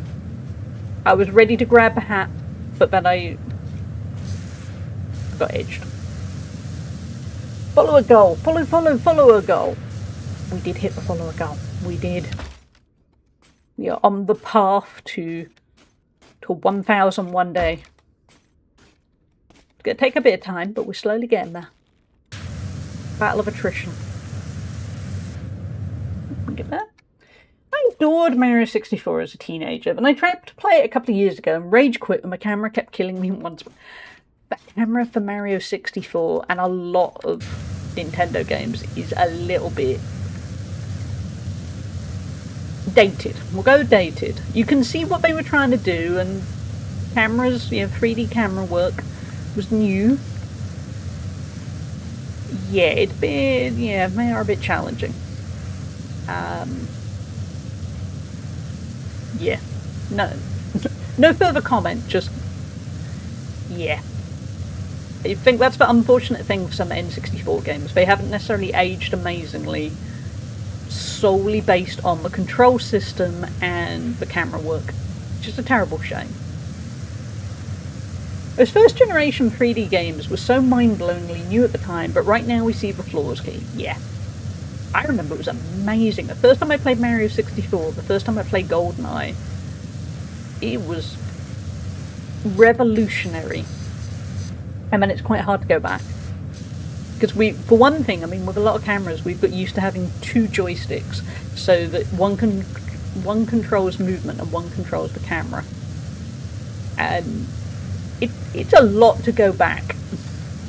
I mean, for instance, there's a weird example. That's why Gears of War might look dated visually and, story-wise, but in terms of camera work and general ability to pick up and play, it still got it, because we were so used to doing that kind of movement. PS1 graphics are something else. Lara Croft was square with some triangles, and those tanky controls. She did not move fluidly. Not at all. I don't think I've ever completed a Tomb Raider game, actually. This is the terrible thing. Throughout my childhood, I played so many games. Played a lot of Tomb Raider and Sonic and Mario and those sort of things. I didn't complete any of them. I could just, if I wanted to, I could just be pure, dedicated, retro all the first playthroughs. Well, not the first playthroughs, first completions. I don't know if there'd be the audience for that, but there's an awful lot of me going, I played it for a couple of hours and then I never finished it. And then 30 years later, maybe I could now. I never played any of the Tomb Raider games back then. I still haven't beaten any. Yeah, I haven't completed any of the originals. I completed things like the reboots. I've completed a couple of those. But not the back in the day ones.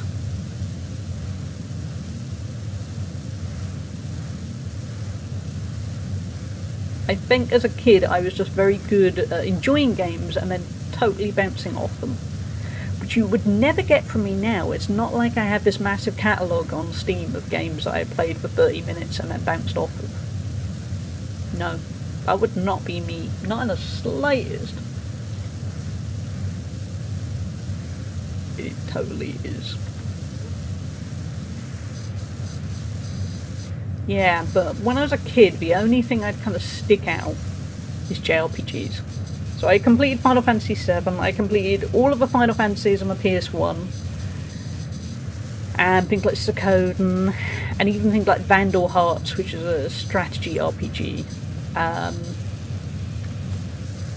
Granted, RPG options in the UK were a bit limited, so you kind of had to really absorb them when you got the choice. But other kind of games, not so much. I barely beat anything on the NES. Then I was old enough and the games got easier to beat a lot of my SNES games. Yeah, the NES games were hard. I never owned one, but there would always be kind of somebody within kind of a family circle that did have an NES, and I'd play a lot on them.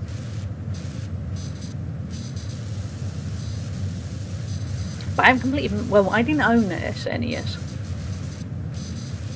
Friend did, so I saw a lot of them, but I didn't necessarily complete them. Remember, he had a really cool top-down Jurassic Park game, which, if I remember rightly, was kind of part top-down shooter with kind of RPG puzzle elements to it. And it felt really revolutionary at the time because it was combining these different genres.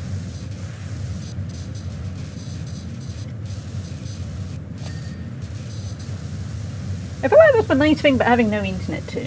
Would I have the patience to beat Lost Vikings now? With Steam and YouTube, probably not. Yeah. Yeah, the modern era makes it harder to have that attention span because there's always something else to play.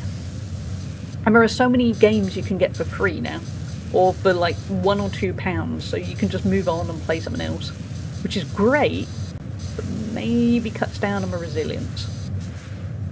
Raptors in my bunk, yeah, that's the one.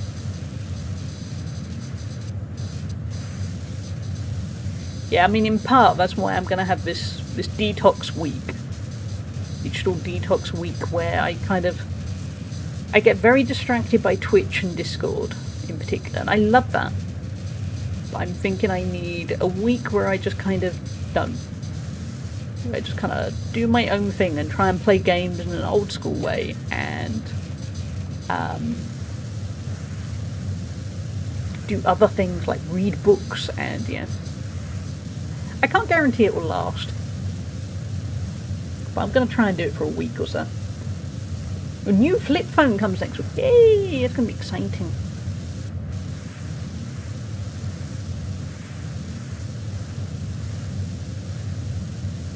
Yeah, the internet is just too appealing, isn't it? There's always something new to look at on the internet. I did a digital detox week and quit after 3 days, but it was still well worth it. Yeah, I mean 3 days is still decent. I'm going to aim for a week, but yeah, anything is good. Like, yeah, I'm not there going, oh, I have a problem, yeah. I'm just doing it because I think it would be beneficial. Might help me slow down a little bit. But I'm not doing it until I get the car sorted. So I'm hoping it's going to be middle of August. But there's no point in me taking a week out from everything if I'm still having to deal with car hassle.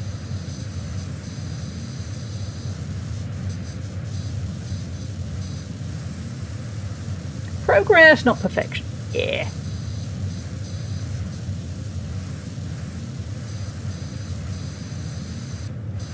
Done well here. It's a massive level, but we are chipping away nicely. It's not too awkward, at least. It's just methodical.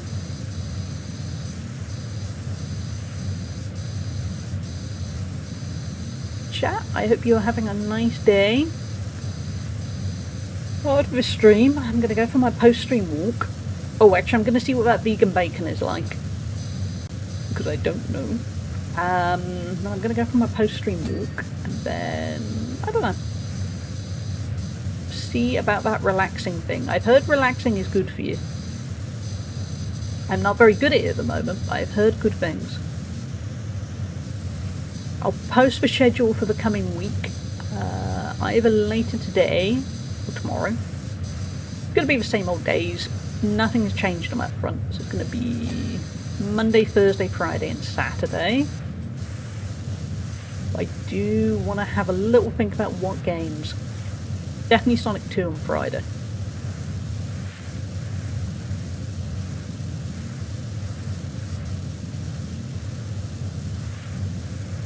I'm not quite sure for the other days.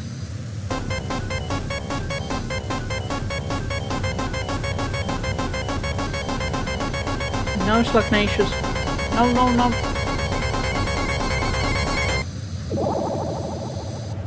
Or Sonic. That's going to happen a lot in Sonic 2. That's going to happen a lot in the chemical plant zone. I can confidently tell you that much. My chest tightens. I don't know why I play that. You're a masochist, Slugnacious. You're trolling yourself. You absolute monster. But yeah, Sonic 2 taught me a lot about that music. I haven't played a huge amount of Sonic 1, but Sonic 2... the horror. That chemical plant zone. I've been doing exposure therapy on some of my anxieties. Maybe that's... Oh my god. Talking of anxieties and fears, hey Blobby! Mr. Wizard, thank you for the bits.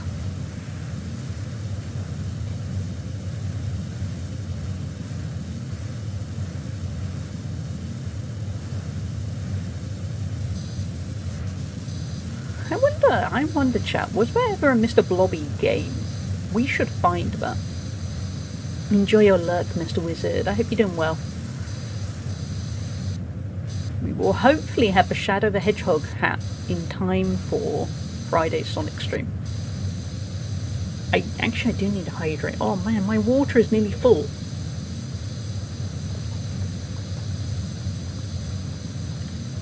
I totally forgot to drink.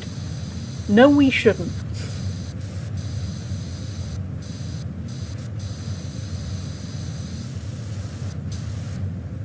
See, I got so caught up in power washing stuff, I forgot to not power wash myself, but kind of power wash my throat. That doesn't sound right.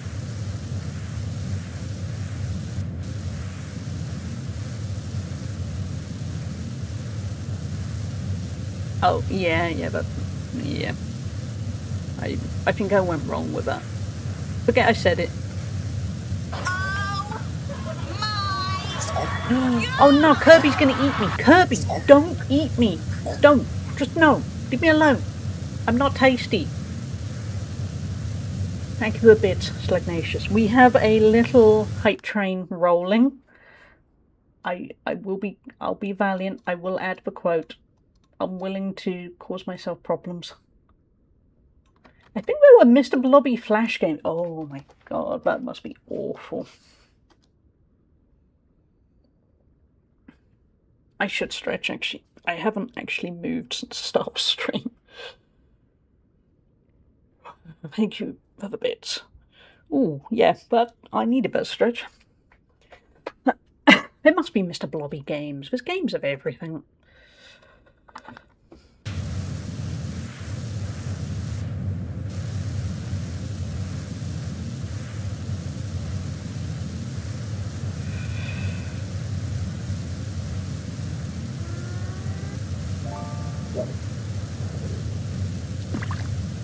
What we gonna catch?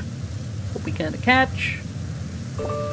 Oh, we're pulling a Hugo card. We caught a Hugo card in the fishing. Let's see what cursed nonsense we can have today. And what are you gonna catch fish-wise? A junk mug. Oh. I think that might be the worst one yet. You haven't hydrated. You needed a stretch. I think you need a screen break. I think, yeah, I probably do. I've been very hyper-focused today.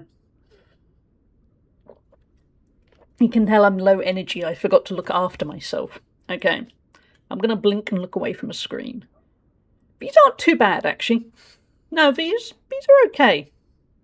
Unusually. These are actually the kind of things you would have as icebreaker questions, I think, on a date. Okay. Describe a time when your first impression of a person was completely wrong.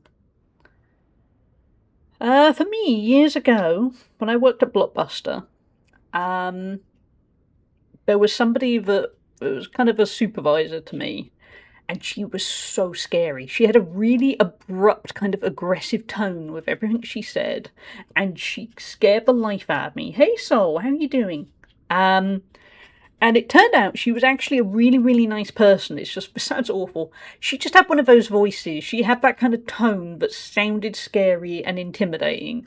And in reality, she was really, really kind and was actually very sensitive. And she had a lot going on in her life that she talked to me a bit about. And it was just her, I don't know, I think she probably set it up as kind of maybe a defense thing to kind of empower her a bit. And she was actually really, really nice. And I haven't worked with her in like 15 years now, and I'm still in touch with her, and I bumped into her sometimes, and she's just really nice. My ex, oh, that's not going to be in a good way, Lou. Slugnacious, describe a time when your first impression of a person was completely wrong. So this can be positive or negative, because it's basically if your first impression was completely wrong, we'll go either way.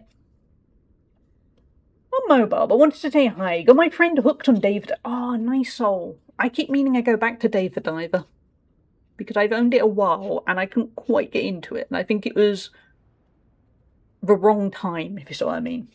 I should give it another go. Thank you for reminding me of that, Soul. I will give it another shot. I had the same experience with my friend's mum, and it was the first Scottish accent I'd ever heard. Yeah, I can see that. I thought, redacted political opinion, please change the topic. Good point, Mr. Wizard. I will also be redacted, but yeah, there are times where I've thought one thing politically, one thing of somebody in politics and then gone, oh, no, I've made a terrible mistake here.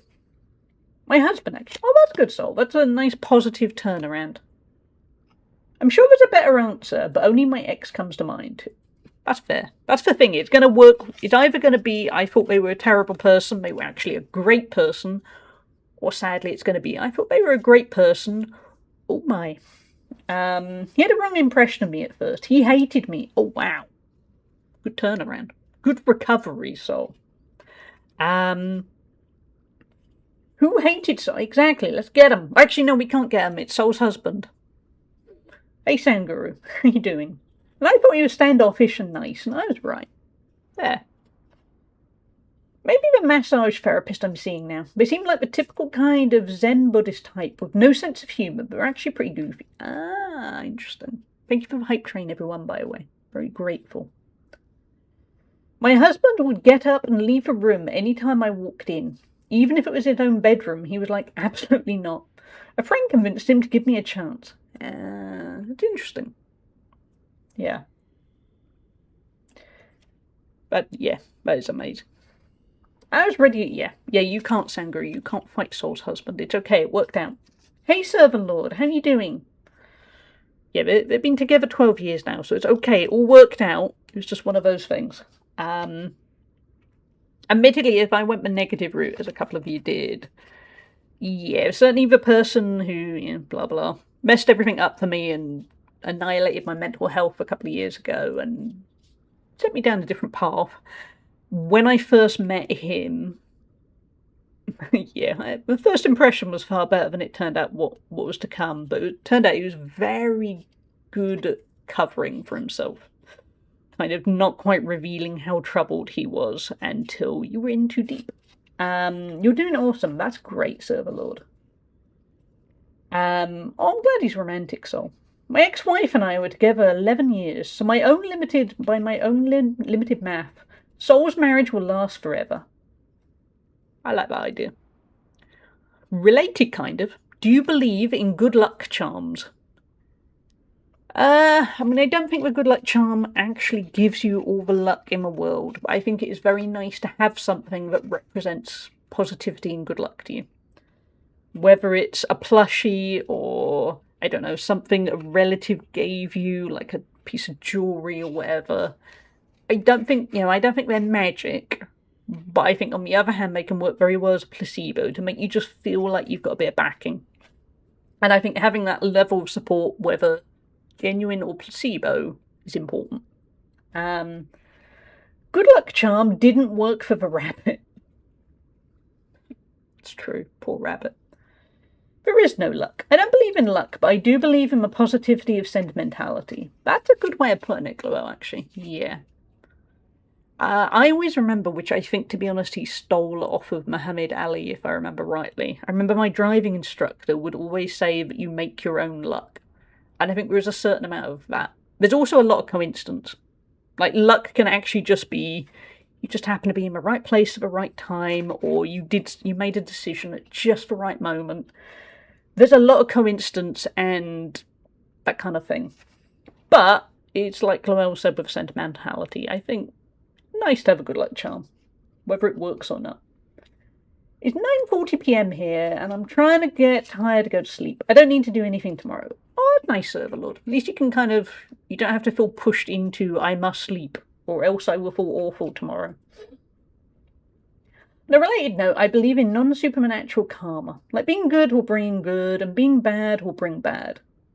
I like that idea. Ultimately, it's always good to try and do the right thing. If you can spread a bit of positivity and kindness in the world, it's worth a go. Even if it doesn't work, at least, you've done the right thing. My husband is my good luck. Even though bad things happen, he always finds a way to get us through. That's nice. That's good. I find it funny when people say, don't say that before a flight or something. I can cause it to crash or something. I say, yeah, I love that. My mum is that kind of person, and it's a bit... No, that's not how it works.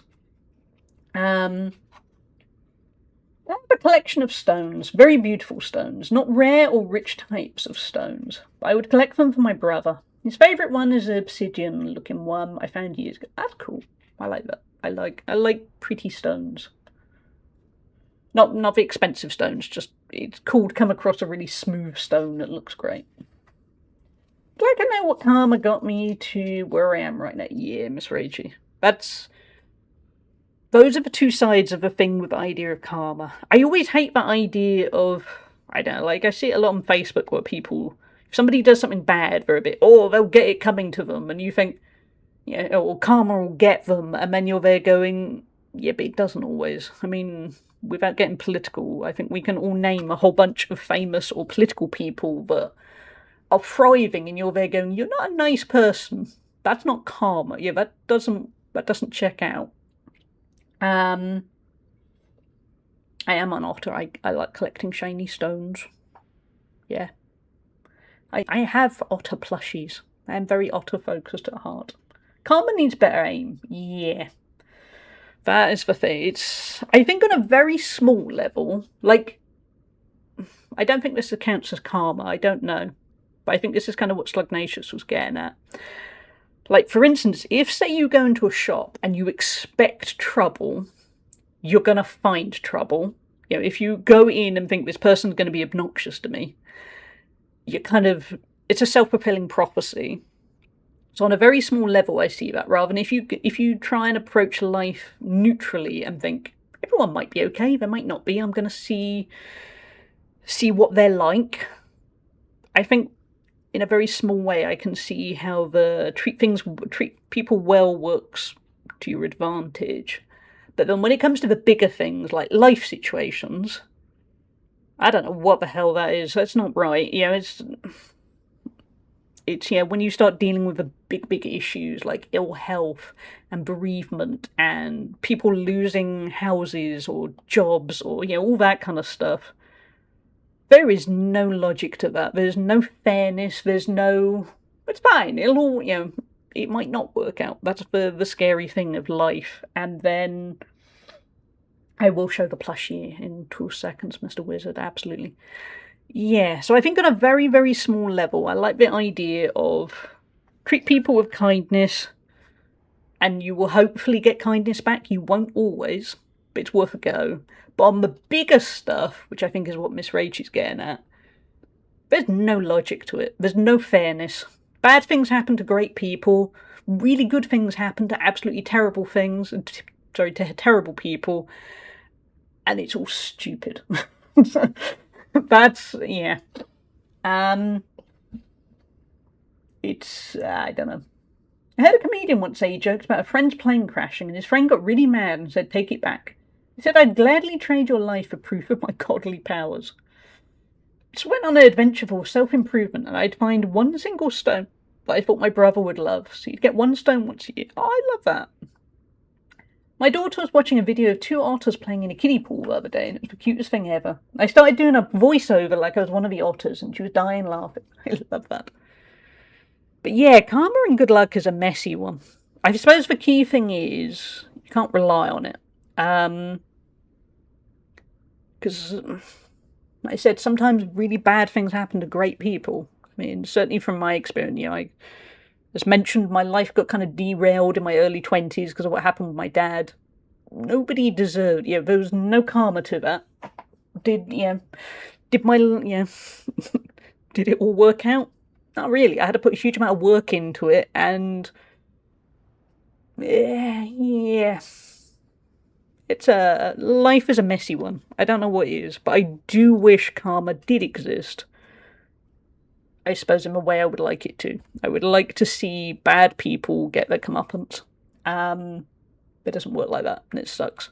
But on a lighter note, and before I move on to the third question, I'm going to get the otter plushies so we can go, look at the otter plushies.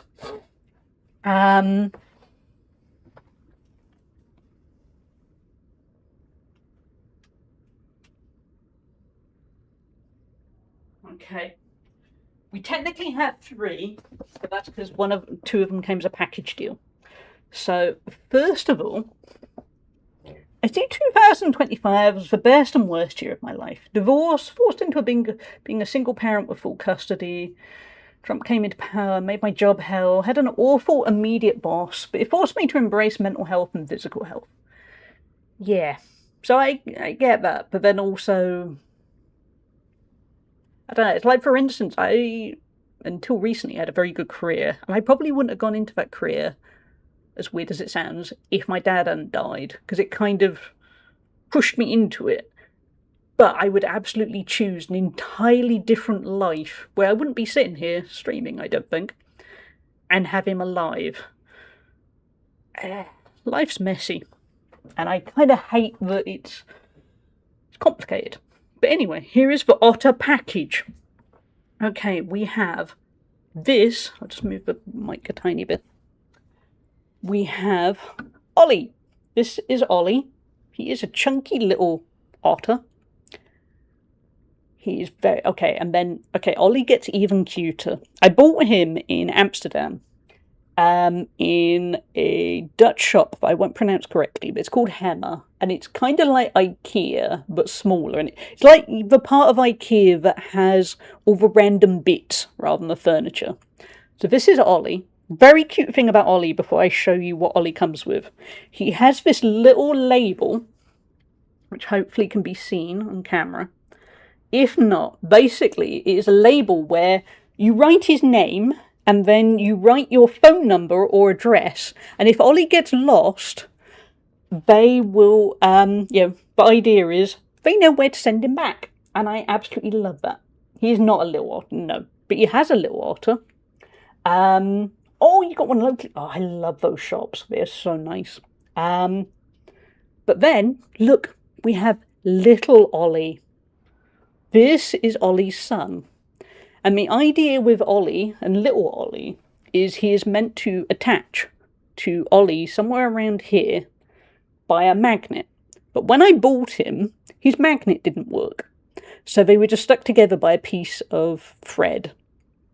And then when I went to the till, they went, oh no, he's meant to attach. Oh, he's defective. We'll go get you another one. And I was there going, no, I'm having this one. So I kept this one. Yeah, piece of thread. Fred is a very helpful person. Fred keeps them attached.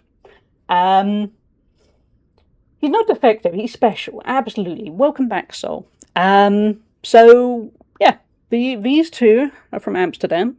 From when I went to Amsterdam with my mum in February. And I can't begin to explain how because Ollie is chunky, he is very squishy and very, very cuddly. Also, because I live in that kind of household, my mum made him a fish. Look, a little felt fish that is the perfect size for Ollie to hold on to. Because that's the kind of household we are. My mum made him a fish. And look at the fish. The fish is basically the size of little Ollie. So there we go. That is Ollie. Ollie is wonderful. I'm just going to be that weirdo. I put them on the floor and little Ollie immediately fell off of his dad and I'm there going, I've got to rearrange. I've got to make sure they're back together. That's just mean. I can't leave them like that. Ollie is perfect. Ollie is wonderful. And then we have Oscar. Oscar is a very impressive tail. Not being so, I can't. I'm a rubbish adult. This is Oscar. Oscar is from London. He's from, is it Minnesota? We don't have a Minnesota here. Minnesco? Basically, it's a shop that has a lot of weird kind of. What do they have? They have kind of just random cute things. They have a lot of kind of blind boxes and things, but they also have some plushies.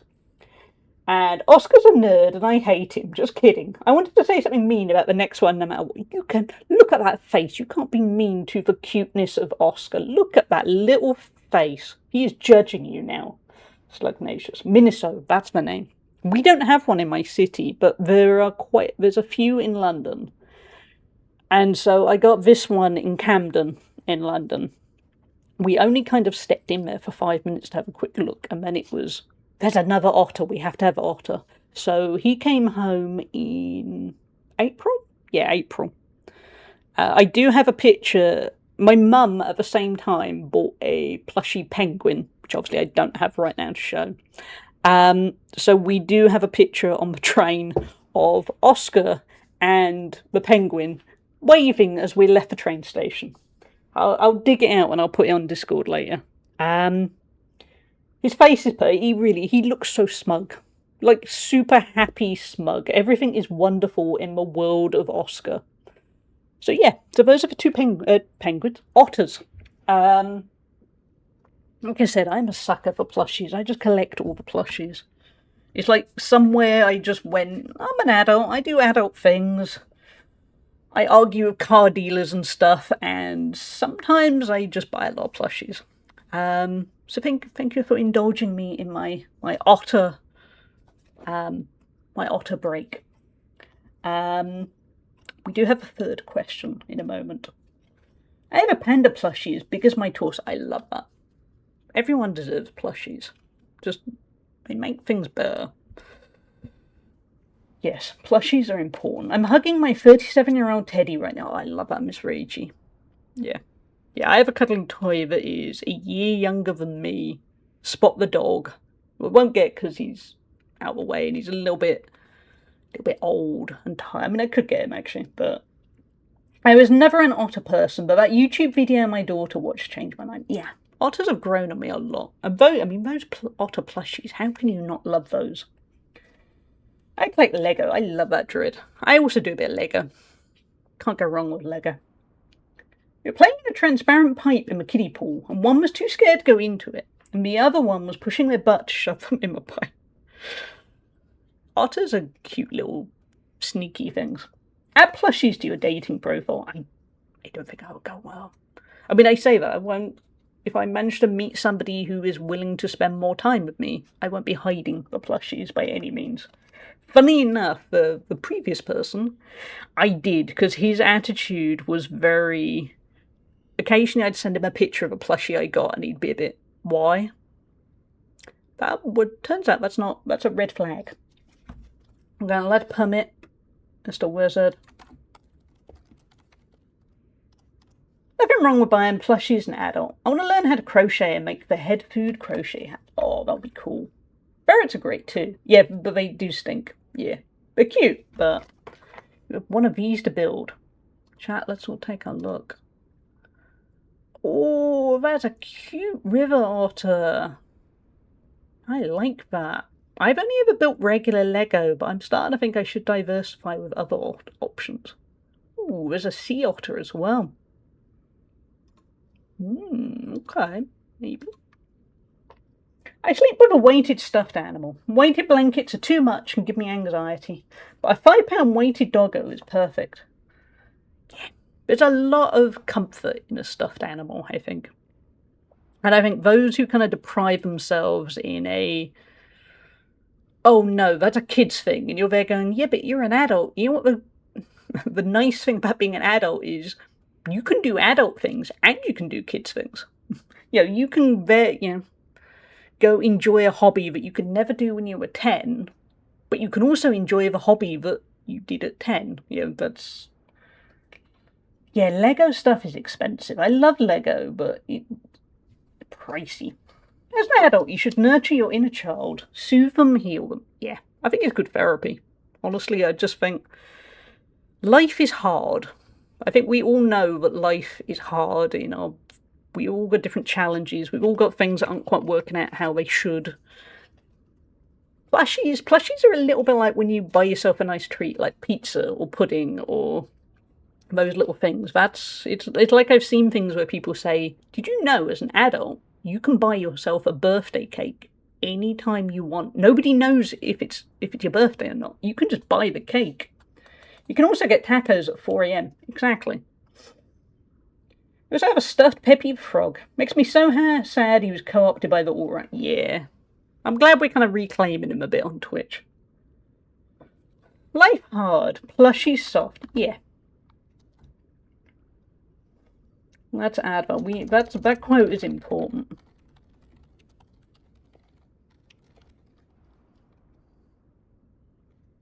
I think I mentioned this before. Hold on. But I got a fortune cookie. It said, "You will soon enjoy a cake." I immediately walked to a bakery and bought a $20 cake because I'm an adult. Yep, that's the nice thing. Anyway, we have one more question on the Hugo card. It's okay. I mean, it's not a miserable one. I wouldn't have left that if it had been, or I would have just gone, anyway, moving on. Was there anything that you were exceptionally good at when you were younger? I was exceptionally good at table tennis. I was really good at table tennis. Like, people who knew what they were talking about wanted me to play for the Welsh national team, and then they started saying, "Oh, you could be in the British team." And I, in my typical teenage way, went, "That sounds like a lot of effort. I don't want to do that." I'd spent my entire childhood kind of wanting to be good at a sport, never being good at a sport, found a sport I was good at, and then went, "Nah, I don't want to do that anymore." My life could have been different. It's okay. To be honest, when you play table tennis at quite a high level, you end up very tunnel visioned. You get so focused and then you feels like you don't blink for 30 minutes. Pokemon game, nice. I was not good at Pokemon games.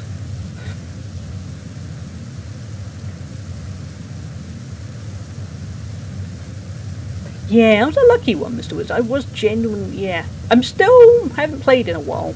I think I'd probably still be decent, but I was such a fool for not wanting to pursue it.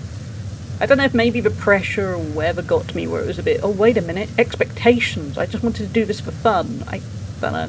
I do wish I'd done it, because the thing is, to sound cocky, I must have had a bit of natural ability, because it was very early on in me starting table tennis where it was suddenly, you could play for the national team, and yeah, then you could move on to the UK team, and I was quite early on in my table tennis journey, which in hindsight must have suggested I had an ability about me. But I didn't want to do it. I would certainly go back now. I kind of wish my parents had encouraged me, but my parents were very good at being, no, you do what makes you happy, but every once in a while I kind of wish they'd sort of gone, but go do that. Being a reading level higher than my peers, that's great. That is always good. Well, you say that, hopefully it went well for you. Hopefully there wasn't kind of backlash.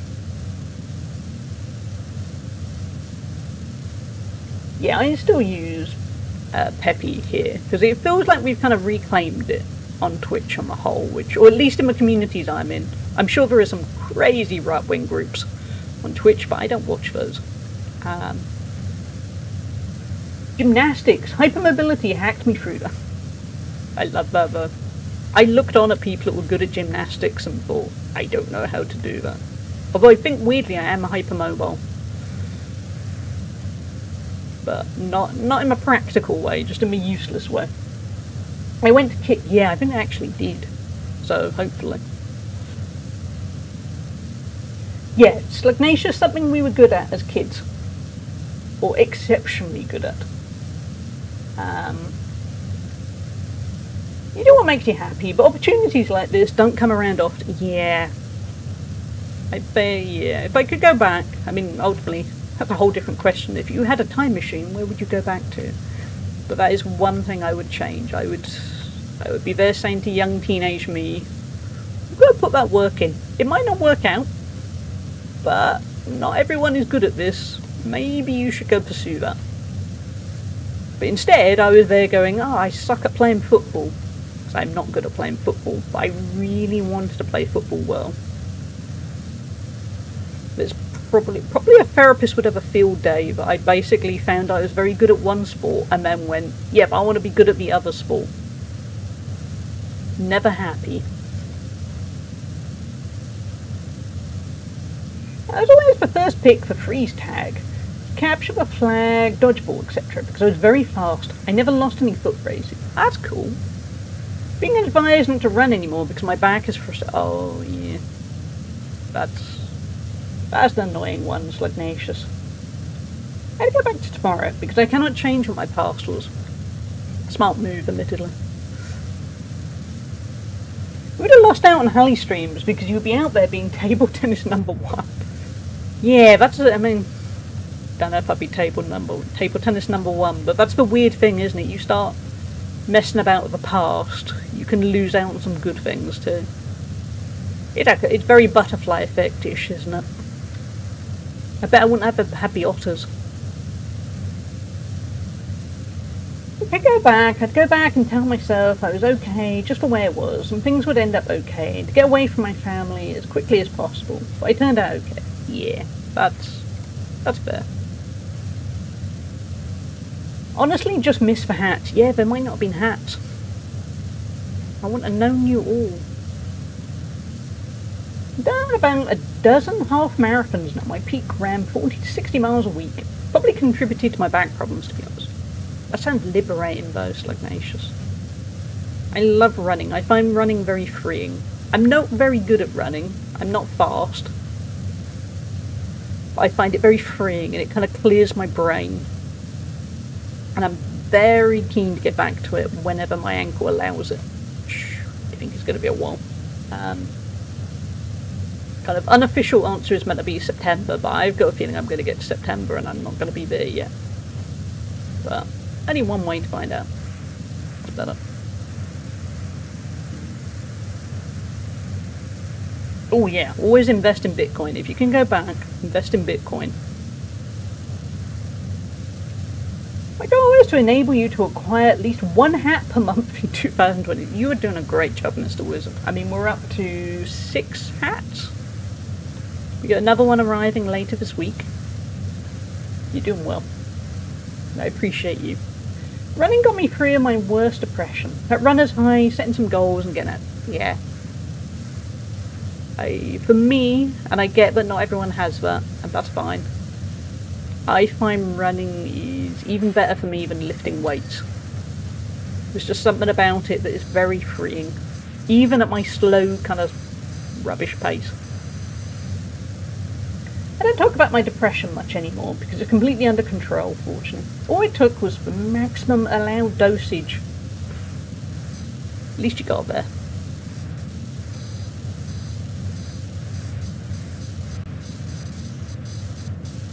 Yeah, that's the key thing. You got there, that's the important part.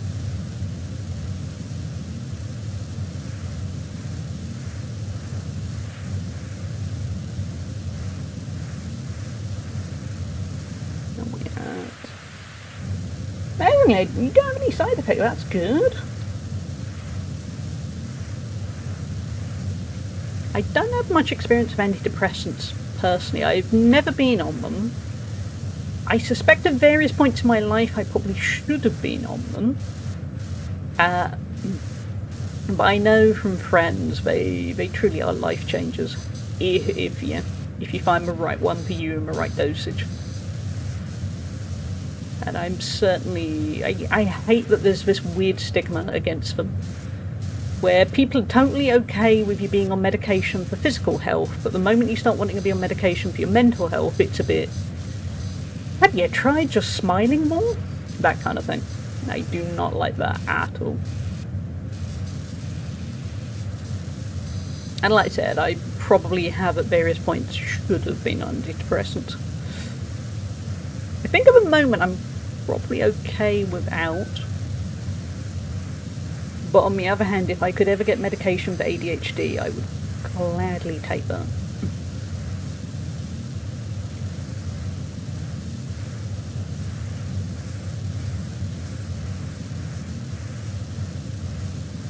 Clean up the path, clean up the path.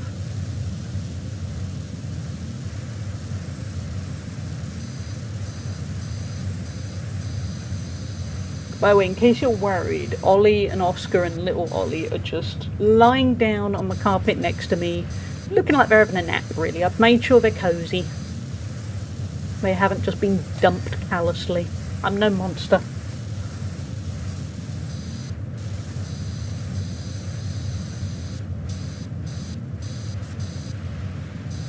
Hey, Anxious Pigeon. I've been told because of my severe anxiety, ADHD meds are actually unsuitable for me. Ooh, that's rough. I have heard of, yeah, people on ADHD meds, but I have found their anxiety is a bit higher. So, I mean, only anecdotally, no expert in the slightest, but yeah, I could see how that could end up being an issue. No worries, Sol. It's lovely to have had you here. I hope you get some sleep soon. Antidepressants are tricky because they saved my life, but they're also incredibly hard to get off of, something true. I tried going off mine once and my withdrawal symptoms were insane and lasted months. I went back on them because the experiment to see if the depression was gone didn't pan out anymore. Yeah, that must be hard.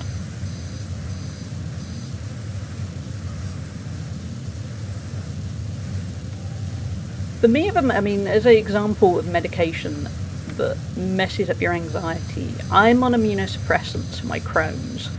And for instance, Tuesday just gone, so a few days ago, I took my latest treatment. And since then, I have been more anxious. And obviously, I have reasons to be anxious. High car dealer problems. But it's a different kind of anxiety. It's a kind of, I'm feeling uncomfortable in my own body quite a lot at the moment. And I've learned that goes after a while. Luckily, I only have the immunosuppressant treatment every 8 weeks, but it tends to last about a week or so. And it's an uncomfortable feeling because you don't feel safe in your body, and you can't place why. You're not there going, oh, it's because of this. It's just there. It's a strange one. I've been on antidepressants for the last 14 years. I'm not ashamed. If I don't take them, I cannot even go to the shops or talk to people.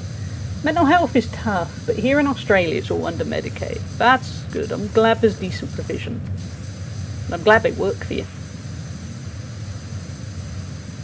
I've actually been on antidepressants for 20 years. Happy and like Ignatius, it's given you life. So yeah, happy anniversary. Yeah, if it works, then good for you. Yeah, absolutely.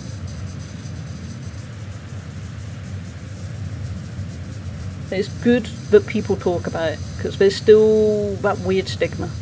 Not so much, at least on the communities I'm on Twitch, which is great to see.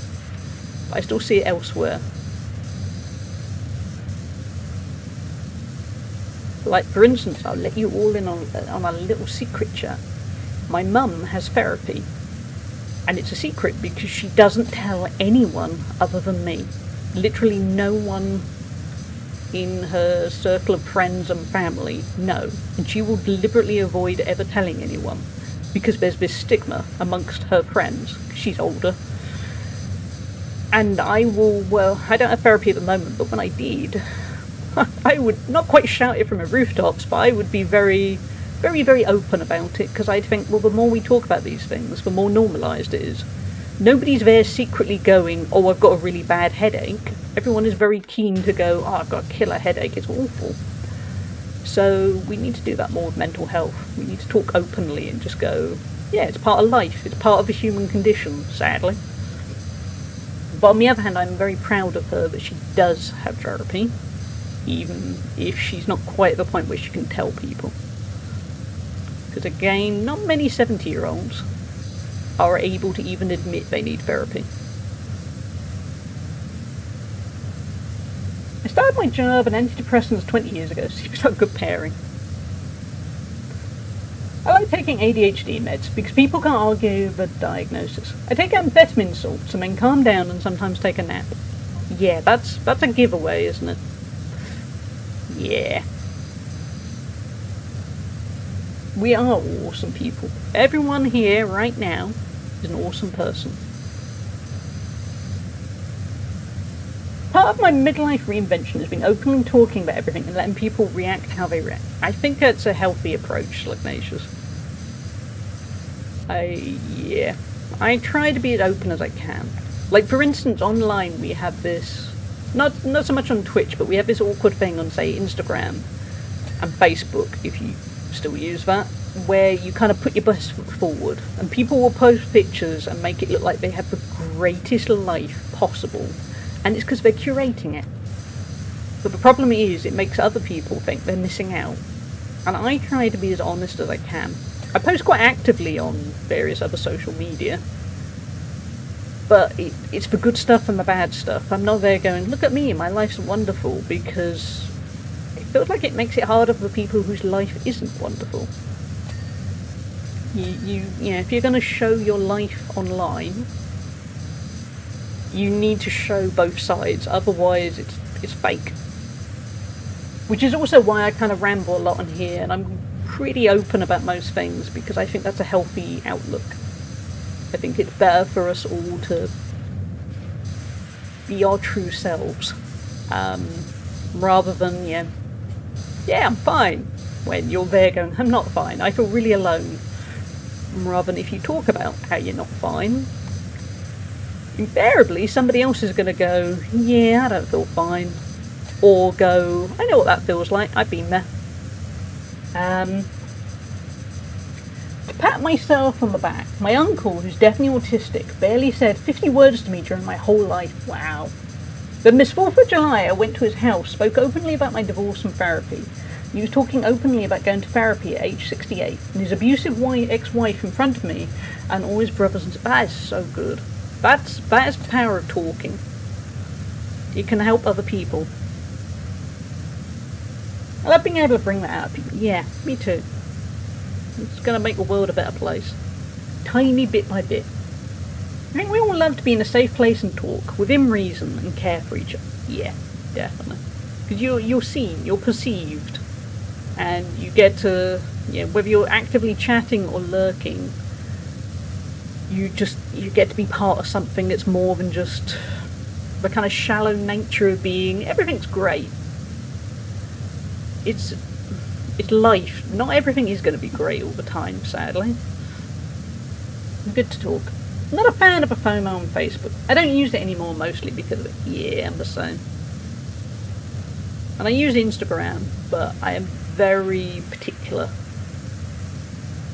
with how I use it. Signed up for Facebook again when I became a single parent, thinking it would help me stay connected to family events in town for my kids. And it does, but boy is it harsh. Yeah, Facebook has many issues.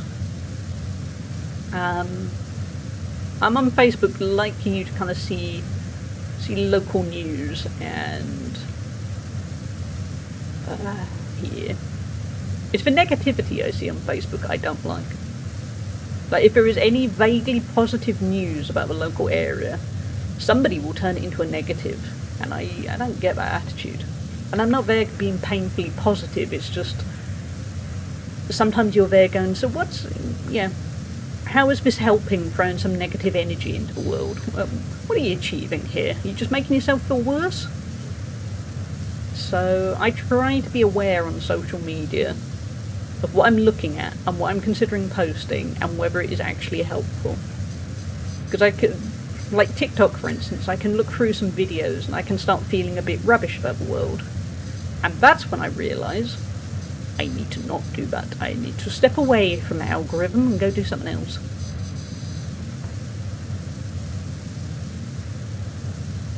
Even more confusing to try to use now, the people in my town are arguing, yeah, they're always for people with too much free time. Hey Baconia, how you doing?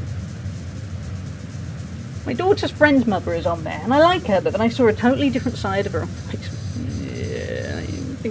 Yeah. Reminds me, my parrot is very late for bed. He flew on the back door curtain to watch my streams early. Aw, a bit late. No worries. Yeah, go cover your parrot. Go prioritise the parrot, server lord. We will be here. People will turn a positive into a negative based on a hypothetical future situation that they think could arise from a positive thing, and it's yeah. Or it's that kind of whataboutism. Like, I don't know. We opened this cool new thing in the area. Yeah, but what about when you're there going, well, you can be pleased about the cool new thing, and then another time go, so how's what going on this other thing?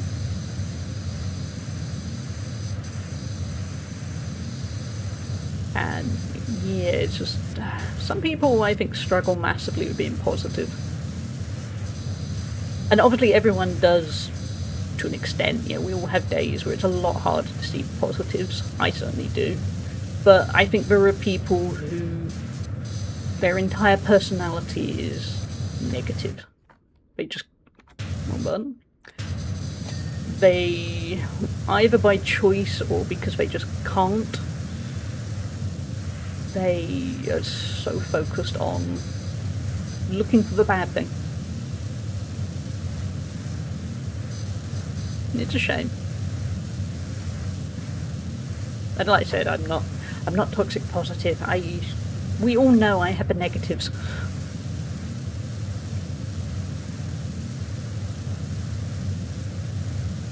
Life is hard, and that's valid, but posting a weird, hateful comment on Facebook probably isn't going to help. And when I say probably, it's not going to help.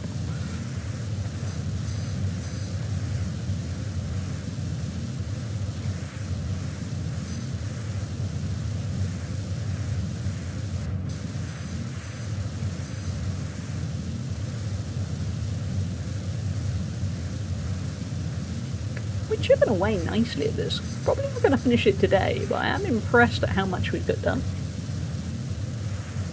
And thank you all. We've had some nice, interesting chats today. And some nice, light-hearted ones. We got to see cuddly otters, who are still to the side of me looking so happy and snuggled, even though they're just on the carpet, but they look happy. I think they're quite happy they got to be on camera.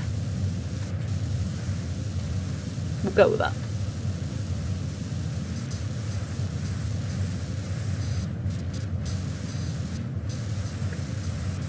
In many ways, PowerWash Simulator is basically colouring pixels with fancier graphics. Hot take moment.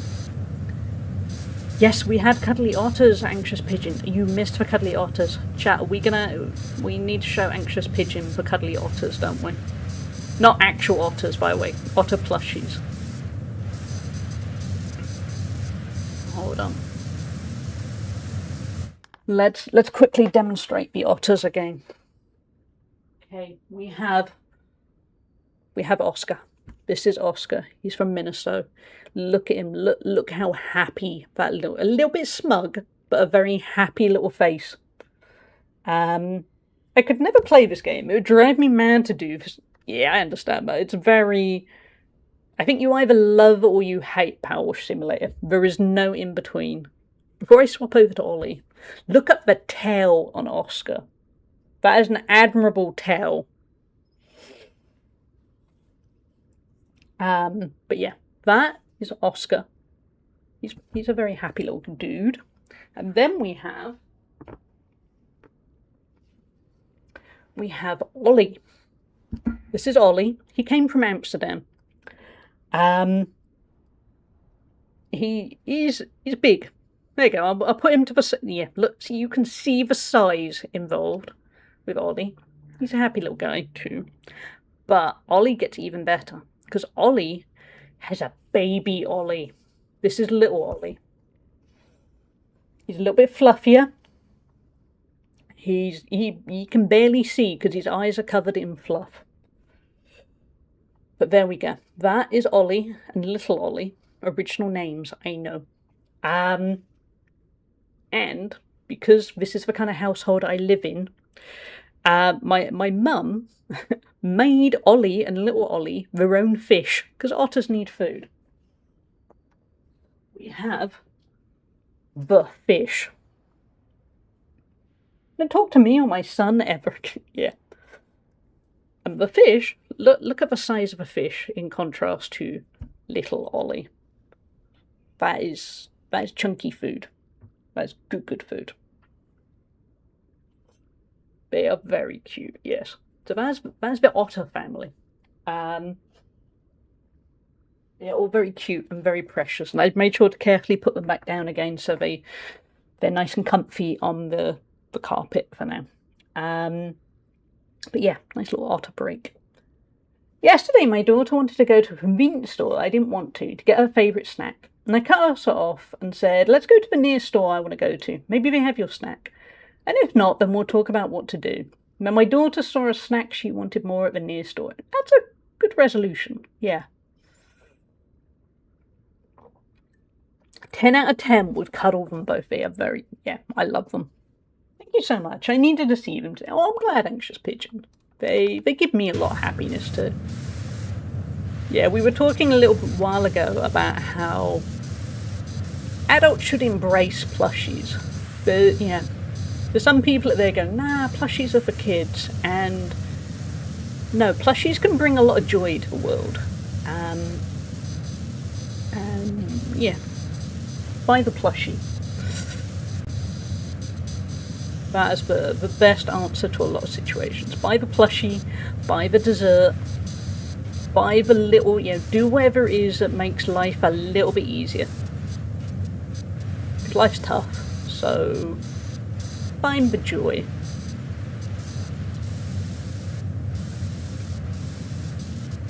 She says, even while bizarrely it's kind of satisfying washing this weird thing. But I do understand why people would not like PowerWash Simulator. I think it's a very Marmite game. Because it could send you insane. I do get that. And it also can take a really long time. I mean, on this one stream, this is only the second thing we're working on in 3 hours.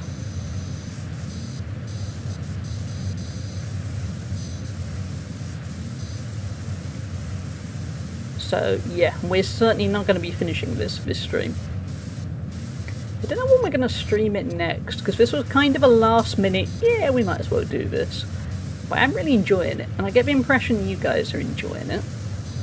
So maybe we'll fit into the schedule one day. I was having a very rough day a few months ago and laid in bed with my stuffed animal, and it helped a lot. I had a good cry. Yeah, I get that entirely. I describe it as, doesn't happen too often, but it did happen a little bit recently, and I had stuff going on, so I couldn't. But I remember I messaged a good friend who understands life's challenges and has her own. And I messaged her and said, it's one of those days where I don't want to get out of bed, I just want to stay in bed, hug a plushie, and pretend everything is going on, isn't going on, and just hide. And it was a very strong feeling. And I didn't do it, because I genuinely had things I couldn't not do. But I think sometimes it's quite a healthy approach. Sometimes not approaching everything full on in your face is actually the answer. You can kind of rest and reset, and I suppose probably settle your nervous system a little bit. The interesting thing I've learned the past 2 years is that expressing your emotions and having a good cry resolves things quicker than shoving your feelings into a deep dark pit in your stomach. Yeah. That's taken me a long time to learn, because by nature I bottle up my feelings. And I'm a little bit too prone to being, it'll be fine. Or sort of, oh, let's just bury your head in denial. And it's not healthy. Hey, Amdovi, I hope you're doing well. I'm trying to work on it. I'm trying to be a little bit kinder to myself. It's a work in progress, as we all are. Welcome back, Lou. Did you get anything good from the shops? A therapist is helping me get a handle on my ADHD and anxiety. And one of the rules is I can only look at my to-do list a couple of times a day. I have to pick 3 things to put on it, not 80. What, you mean you're not meant to put 80 things on your to-do list? Oh. Okay, well at least I know where I'm going wrong. Always have a safe outlet for emotion. Yeah.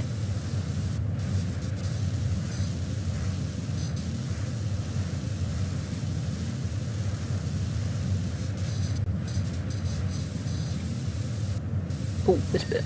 Or that bit.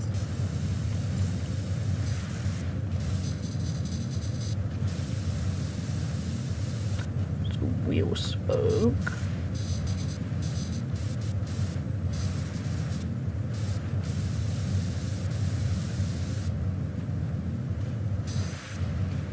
Come back. Oh wait, that's easy. Apparently we're not meant to feel like failures when we only do 70. Oh, I'm going wrong there.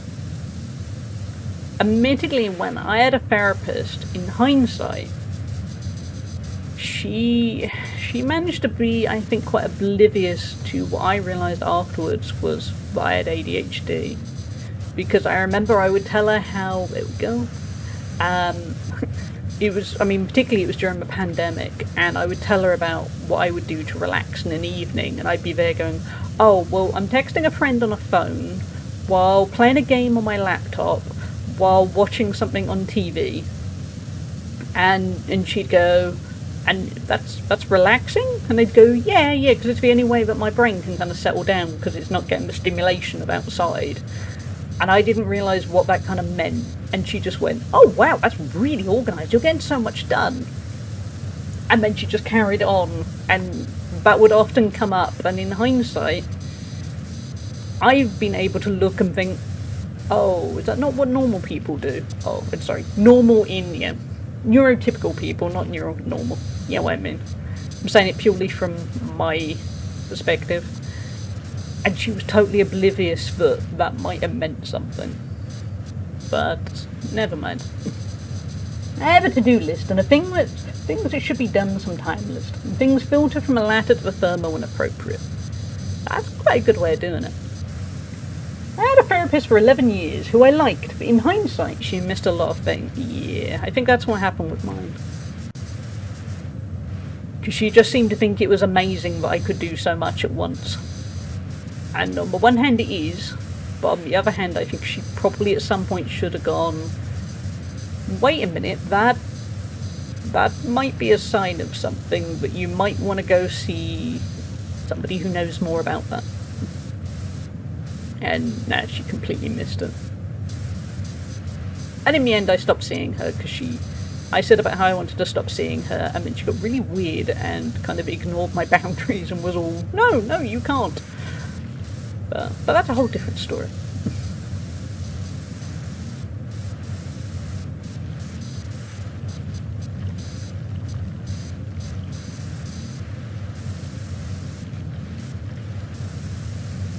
I simply had a therapist like that, very unset. Yeah, it was a bit weird when somebody is teaching you basically to have boundaries with other people, and then when you try to demonstrate them with them, it's like they go, no, I'm teaching you how to handle boundaries with other people, not me.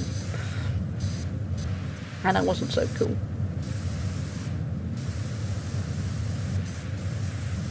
And also, by my nature, if somebody is a bit, no, you can't do, oh yeah, is trying to convince me I can't do something, kind of liable to go, tough, I'm going.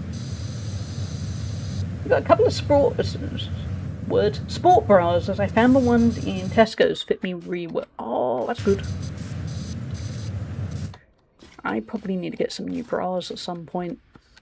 I hate buying new bras. I thought this turned. Where does it turn? Maybe it doesn't. Just sure I saw a prompt just now.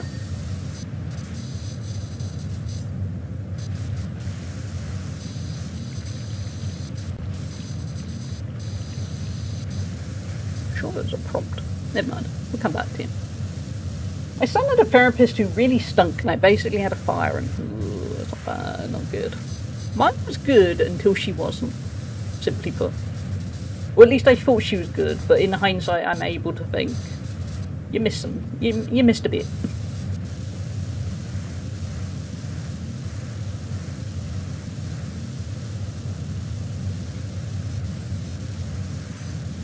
I don't really have much malice, because my thinking is I was less self-aware then. I think I mistakenly also thought that if you go see therapy, go see a therapist, they'll sort out the self-awareness. No. Way more to it than that.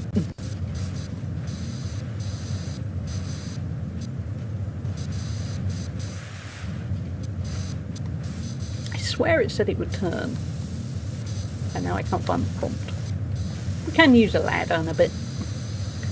I had one, but when running on the treadmill before the op left me right sore chest. That was my wake-up call to check the fit of it. Yeah, good thinking. Mine fit reasonably okay. I've just got a feeling My size keeps changing, so I probably need to kind of update that.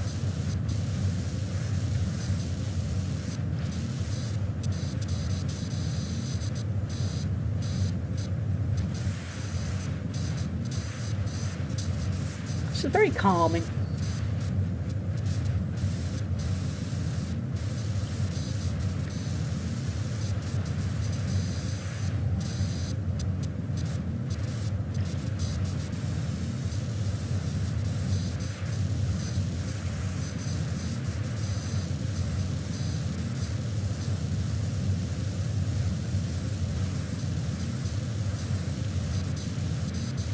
Got a lot done too. Quite pleased with that, because I looked at it and thought, wow, this place is huge, we are going to get hardly anything done. Not doing too badly.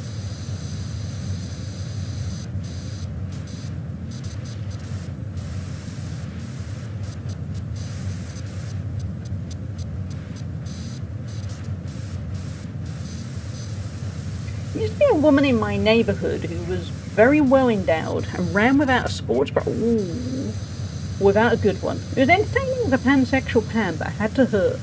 I don't understand how or why she did. Ow! Thank you for the hydrate, Mr. Wizard. Yeah, that would hurt. I mean, I'm certainly not on the well-endowed front, but even still, I feel like the bounciness, yeah, it's gonna hurt.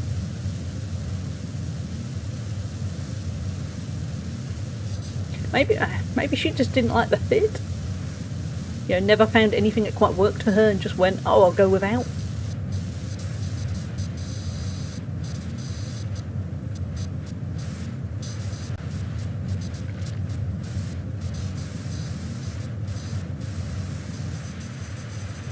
Lucky and larger, and any larger ballet would be so difficult. Ooh, yeah, that makes sense.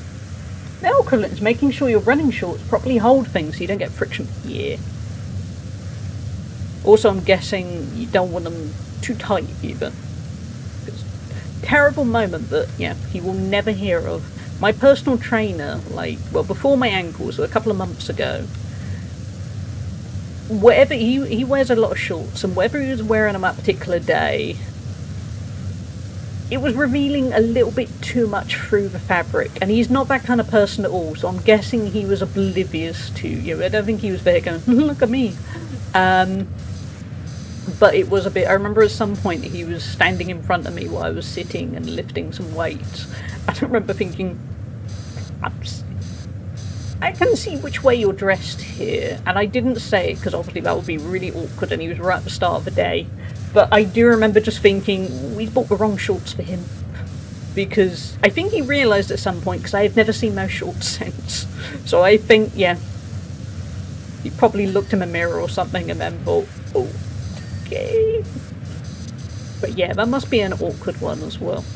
I hadn't really thought of it until that particular occasion. That sounds wrong. I mean, I hadn't thought of the issues of trying to dress correctly. Remember as a teenager not changing briefs quickly enough and outgrowing. And then when switching to new ones going, oh, my berries don't hurt anymore. Yeah, that's gotta happen, hasn't it? Mr. Zippy is smiling and your tongue is clearly visible. The shed door has slipped its latch and my lawnmower is escaping. Yeah, at least he realised in the end. To me, it felt like one of those things where you think, he probably needed... Oh, that's weird. He needed a man, you know, one of the men at the gym to probably tell him. It felt like it wasn't quite my place to say, because you almost want to go, I'm not looking. It's just, you know.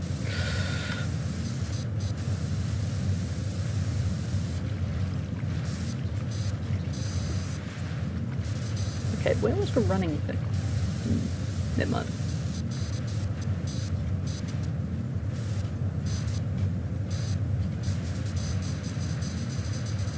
Mate, you're not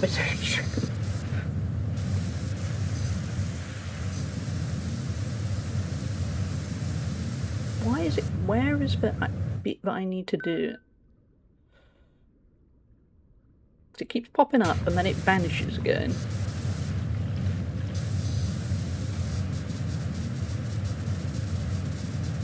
Like that. Stop flashing and then going away.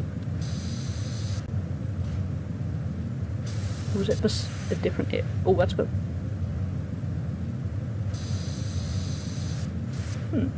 Okay. I didn't pay to see a grape crush.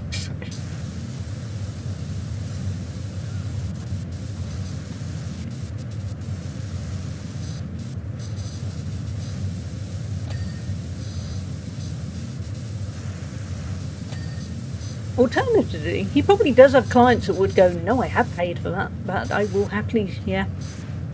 I know weirdly when probably my best friend, of one of my, a good friend either way, she loves the look of my personal trainer. She saw a picture at some point because it popped up on Instagram because it got tagged, and she was again, that's your personal trainer, and I'm there going, yeah, he's cool.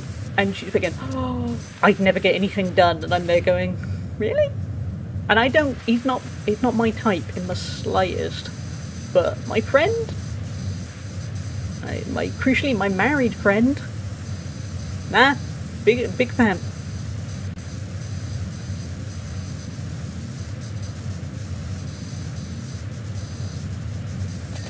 Personally, I'm quite glad he's not my type. I think that'd be a bit weird. Also, side note, he's happily married. Hey Ozzy, enjoy your lurk.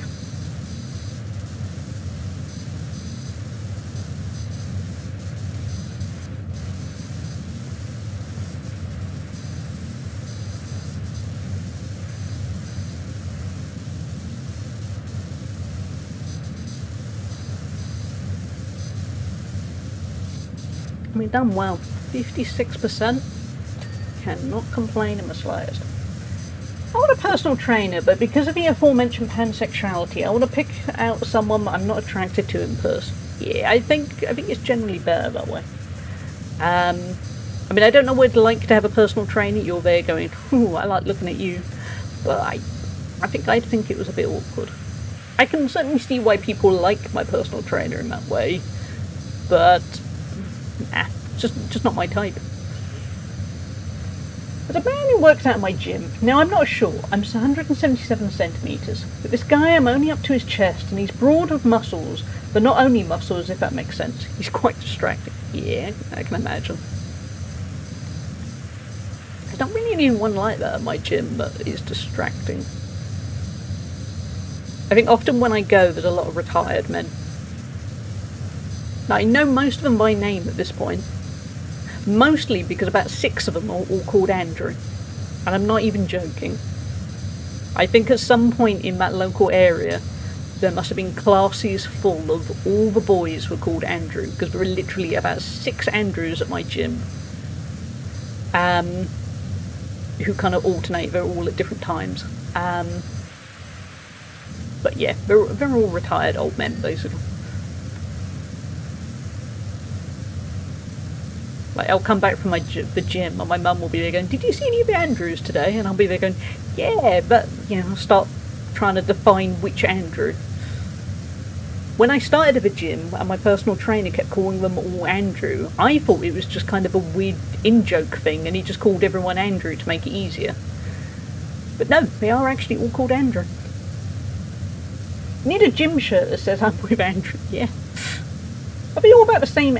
Actually, I can't remember how old that Andrew is. Oh god, imagine if they're all named after him. That'd be awful. Anyone know how old the artist formerly known as Prince Andrew, the disgraced one, is? If not, I'll Google it in a minute. But, oh, that'd be uncomfortable, wouldn't it? 66. Oh, yeah, they are about that age, or slightly younger. Oh. Yeah, because I know a few of them kind of celebrated kind of 60th or 62nd, I think one of them the other week. Oh, no, they're all called after Andrew. Oh. Well, that hasn't aged well for them, has it? I hadn't thought of that. Yeah, none of them are older than 66. Oh wait, actually one of them... No, I think one of them is older, so he's an outlier. He's just got called back because they like the name Andrew. But all the others are definitely younger because they're kind of... They're retired, but they're kind of recently retired and still doing things. Royal Phenomena, yeah. Here's to not many more, yeah. Far better, but I remember when I was a kid, my first cat I got at 16, I called Harry because I loved the name, and for literally years I kept having people going, oh, did you name him after Prince Harry? And I was a bit, no, I just like the name Harry. And then it switched to, did you name him after Harry Potter? And I was, no, I just like the name Harry. I've never read a Harry Potter book. I'm now obviously quite proud I've never read a Harry Potter book, given events. But yeah, I did have... It was either... Oh, is the cat named after Prince Harry? No. Was he named after Harry Potter? No. I named him after Dirty Harry.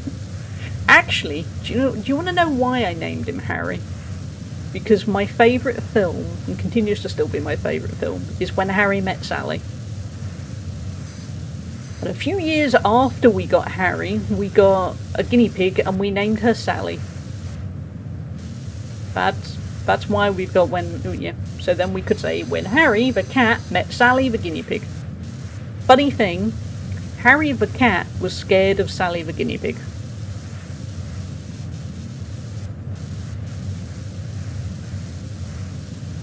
I love what she's having, yes.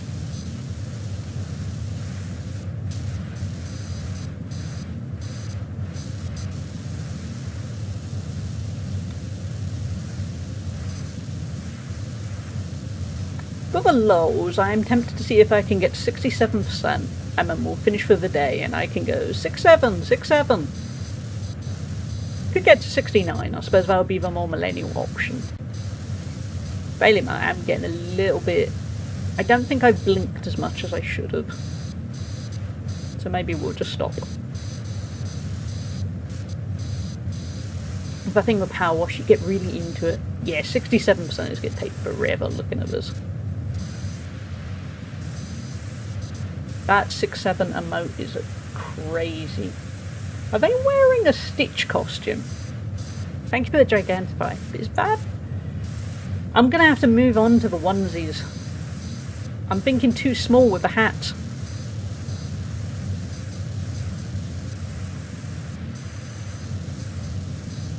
Oh, the backwards game?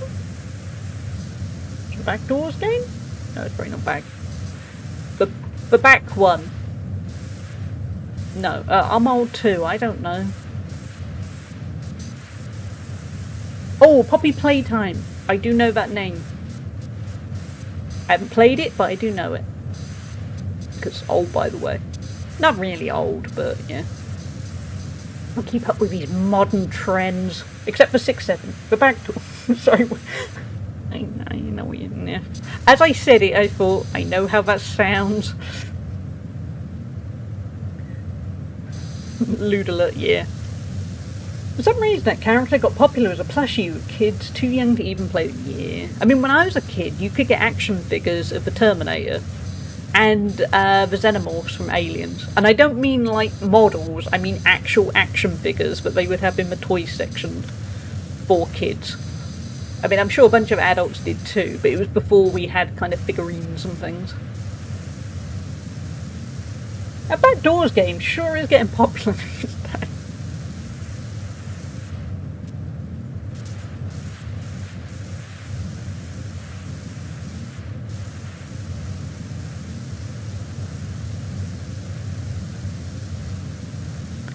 We could probably get a 6-7. What's a bit more not blinking? That's true, I can't speak because we watched a bunch of cartoon, toy and video game adaptations of R-rated. Yeah, there's a lot of that.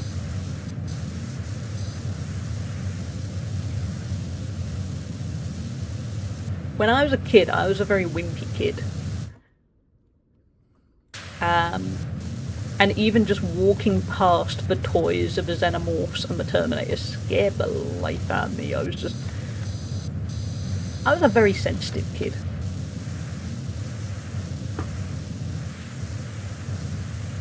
Now life has hardened me, so no.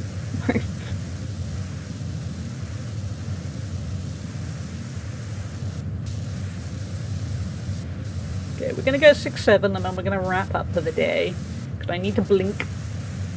And it's been a lovely stream. There we go. We got. Oh, I can't. Oh no! Wait, no, game. Don't make me play more. Should we get a 6? Should we get a 69?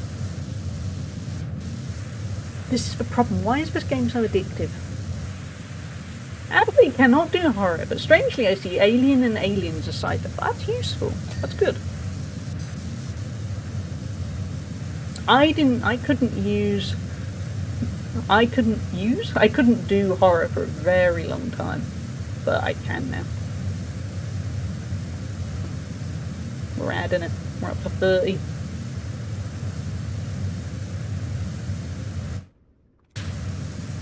But yeah, we're going to go to 69. I was out yesterday and a giant black bug landed on my arm. It must have been an inch or two, and I just leaned down and blew it off. Yep, that's my attitude now. I'm just used to hate insects. Horror games used to freak me out, and somewhere along the lines I've ended up impervious to it all. But then the weirdest things will freak me out. So to be slightly dark about it, I think the trauma I dealt with when I was younger, it's kind of made me go, it's fine, I've seen worse things. I don't care about an alien in space. That's not even real. So there you go, chat. If you ever want to get over your fear of a bunch of stuff, suffer a traumatic event that causes, there we go, 69, that causes PTSD, and you too can watch any film you want, but also you might have nightmares and not sleep very well and have quite a lot of trauma in your head. Automod, what you do? I would have cried as a kid, teen, younger adult. Now I'm like, I'm old. Sting me, bite me, or fuck off. Yeah.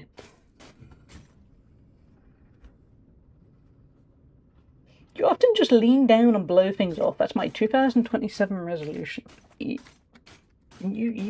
go for it, Slugnacious. Tried that, didn't help my resilience for horror movies. I'm sorry, Mr. Wizard, on both counts. Because yeah, for me, it's my very dark sense of humour where I'm like, on the plus side, well yeah, downside, lots of trauma. Plus side, I can watch any horror film and I couldn't care less anymore. I don't think that's healthy. Like, when I realised this, I thought, oh, I got a problem. That's not good. But on that light note, because for the most part, I'm fine. Honestly, though, it's a lot better than it used to be. But I'm sorry, Mr. Wizard, but yeah, that didn't quite work out. So thank you all. We have had a lovely time. Thank you all for the mini bits and the subscriptions. All the good. Oh, hey, Voidy Dandelion. Sadly, we're just wrapping up. I'm sorry, Voidy Dandelion. But I hope you do return, because we offer these chill, cozy vibes a lot. So it's lovely to have you here. Shave for the first time in a week and put on shirt after. Ooh, Slugnacious going to a cat cafe. Very fancy. It's good to have you here, Voidy. We are going to raid over somewhere. I'm going to be back Monday. Monday, I don't know what we're going to play. To be honest, right this second, I want to play more of this. So maybe we'll just play more of this. We'll have a think. But we're going to be back. I shall... Hey, Free Cat! Enjoy your lurk. Glad to see you here. Here is the Discord if you want to join it. There was something I was going to put on Discord later, and I can't remember what. Oh, I remember the picture of Oscar the Otter looking out the train window. Yeah, I'll post that up.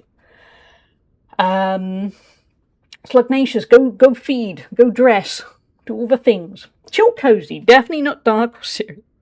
We do a little bit of both. Got nuggies. Getting edged?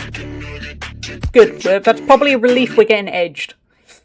because we've all got things to do. Thank you so much for the bits, Slugnatius, and thank you all for all of the things.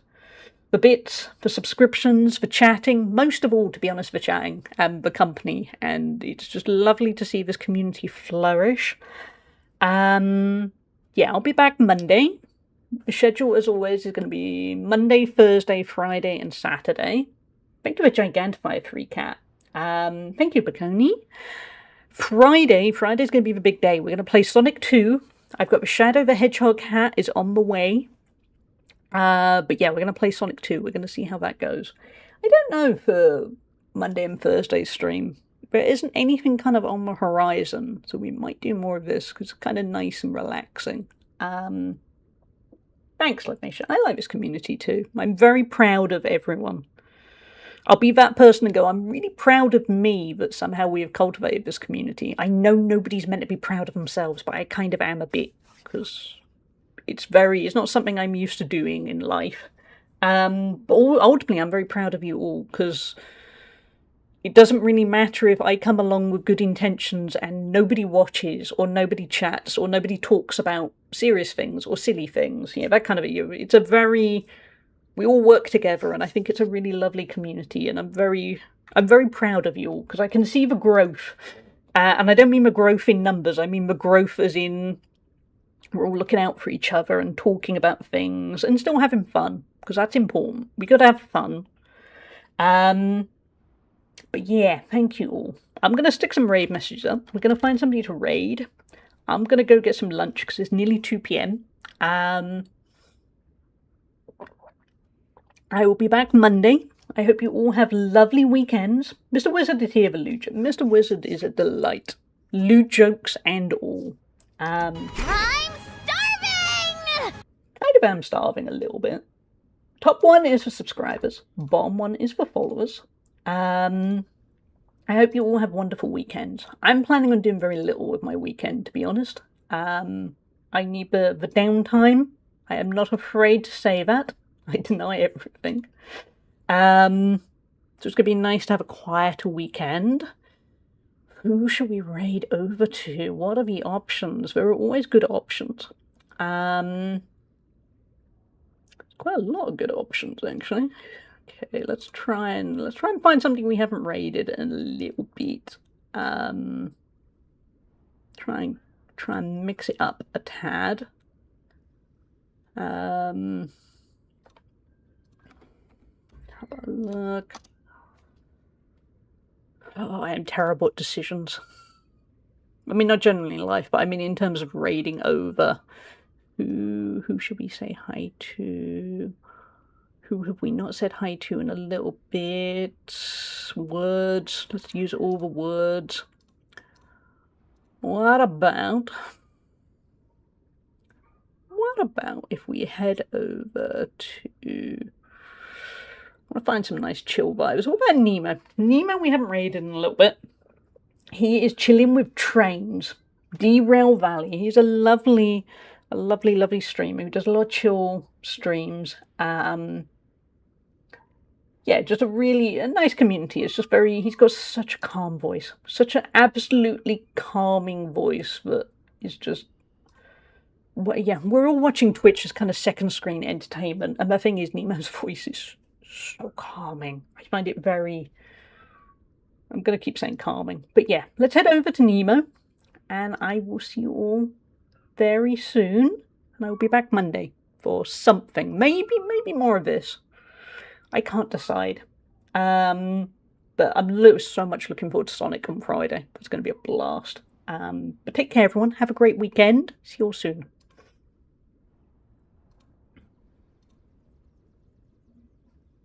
7,000, almost 8,000.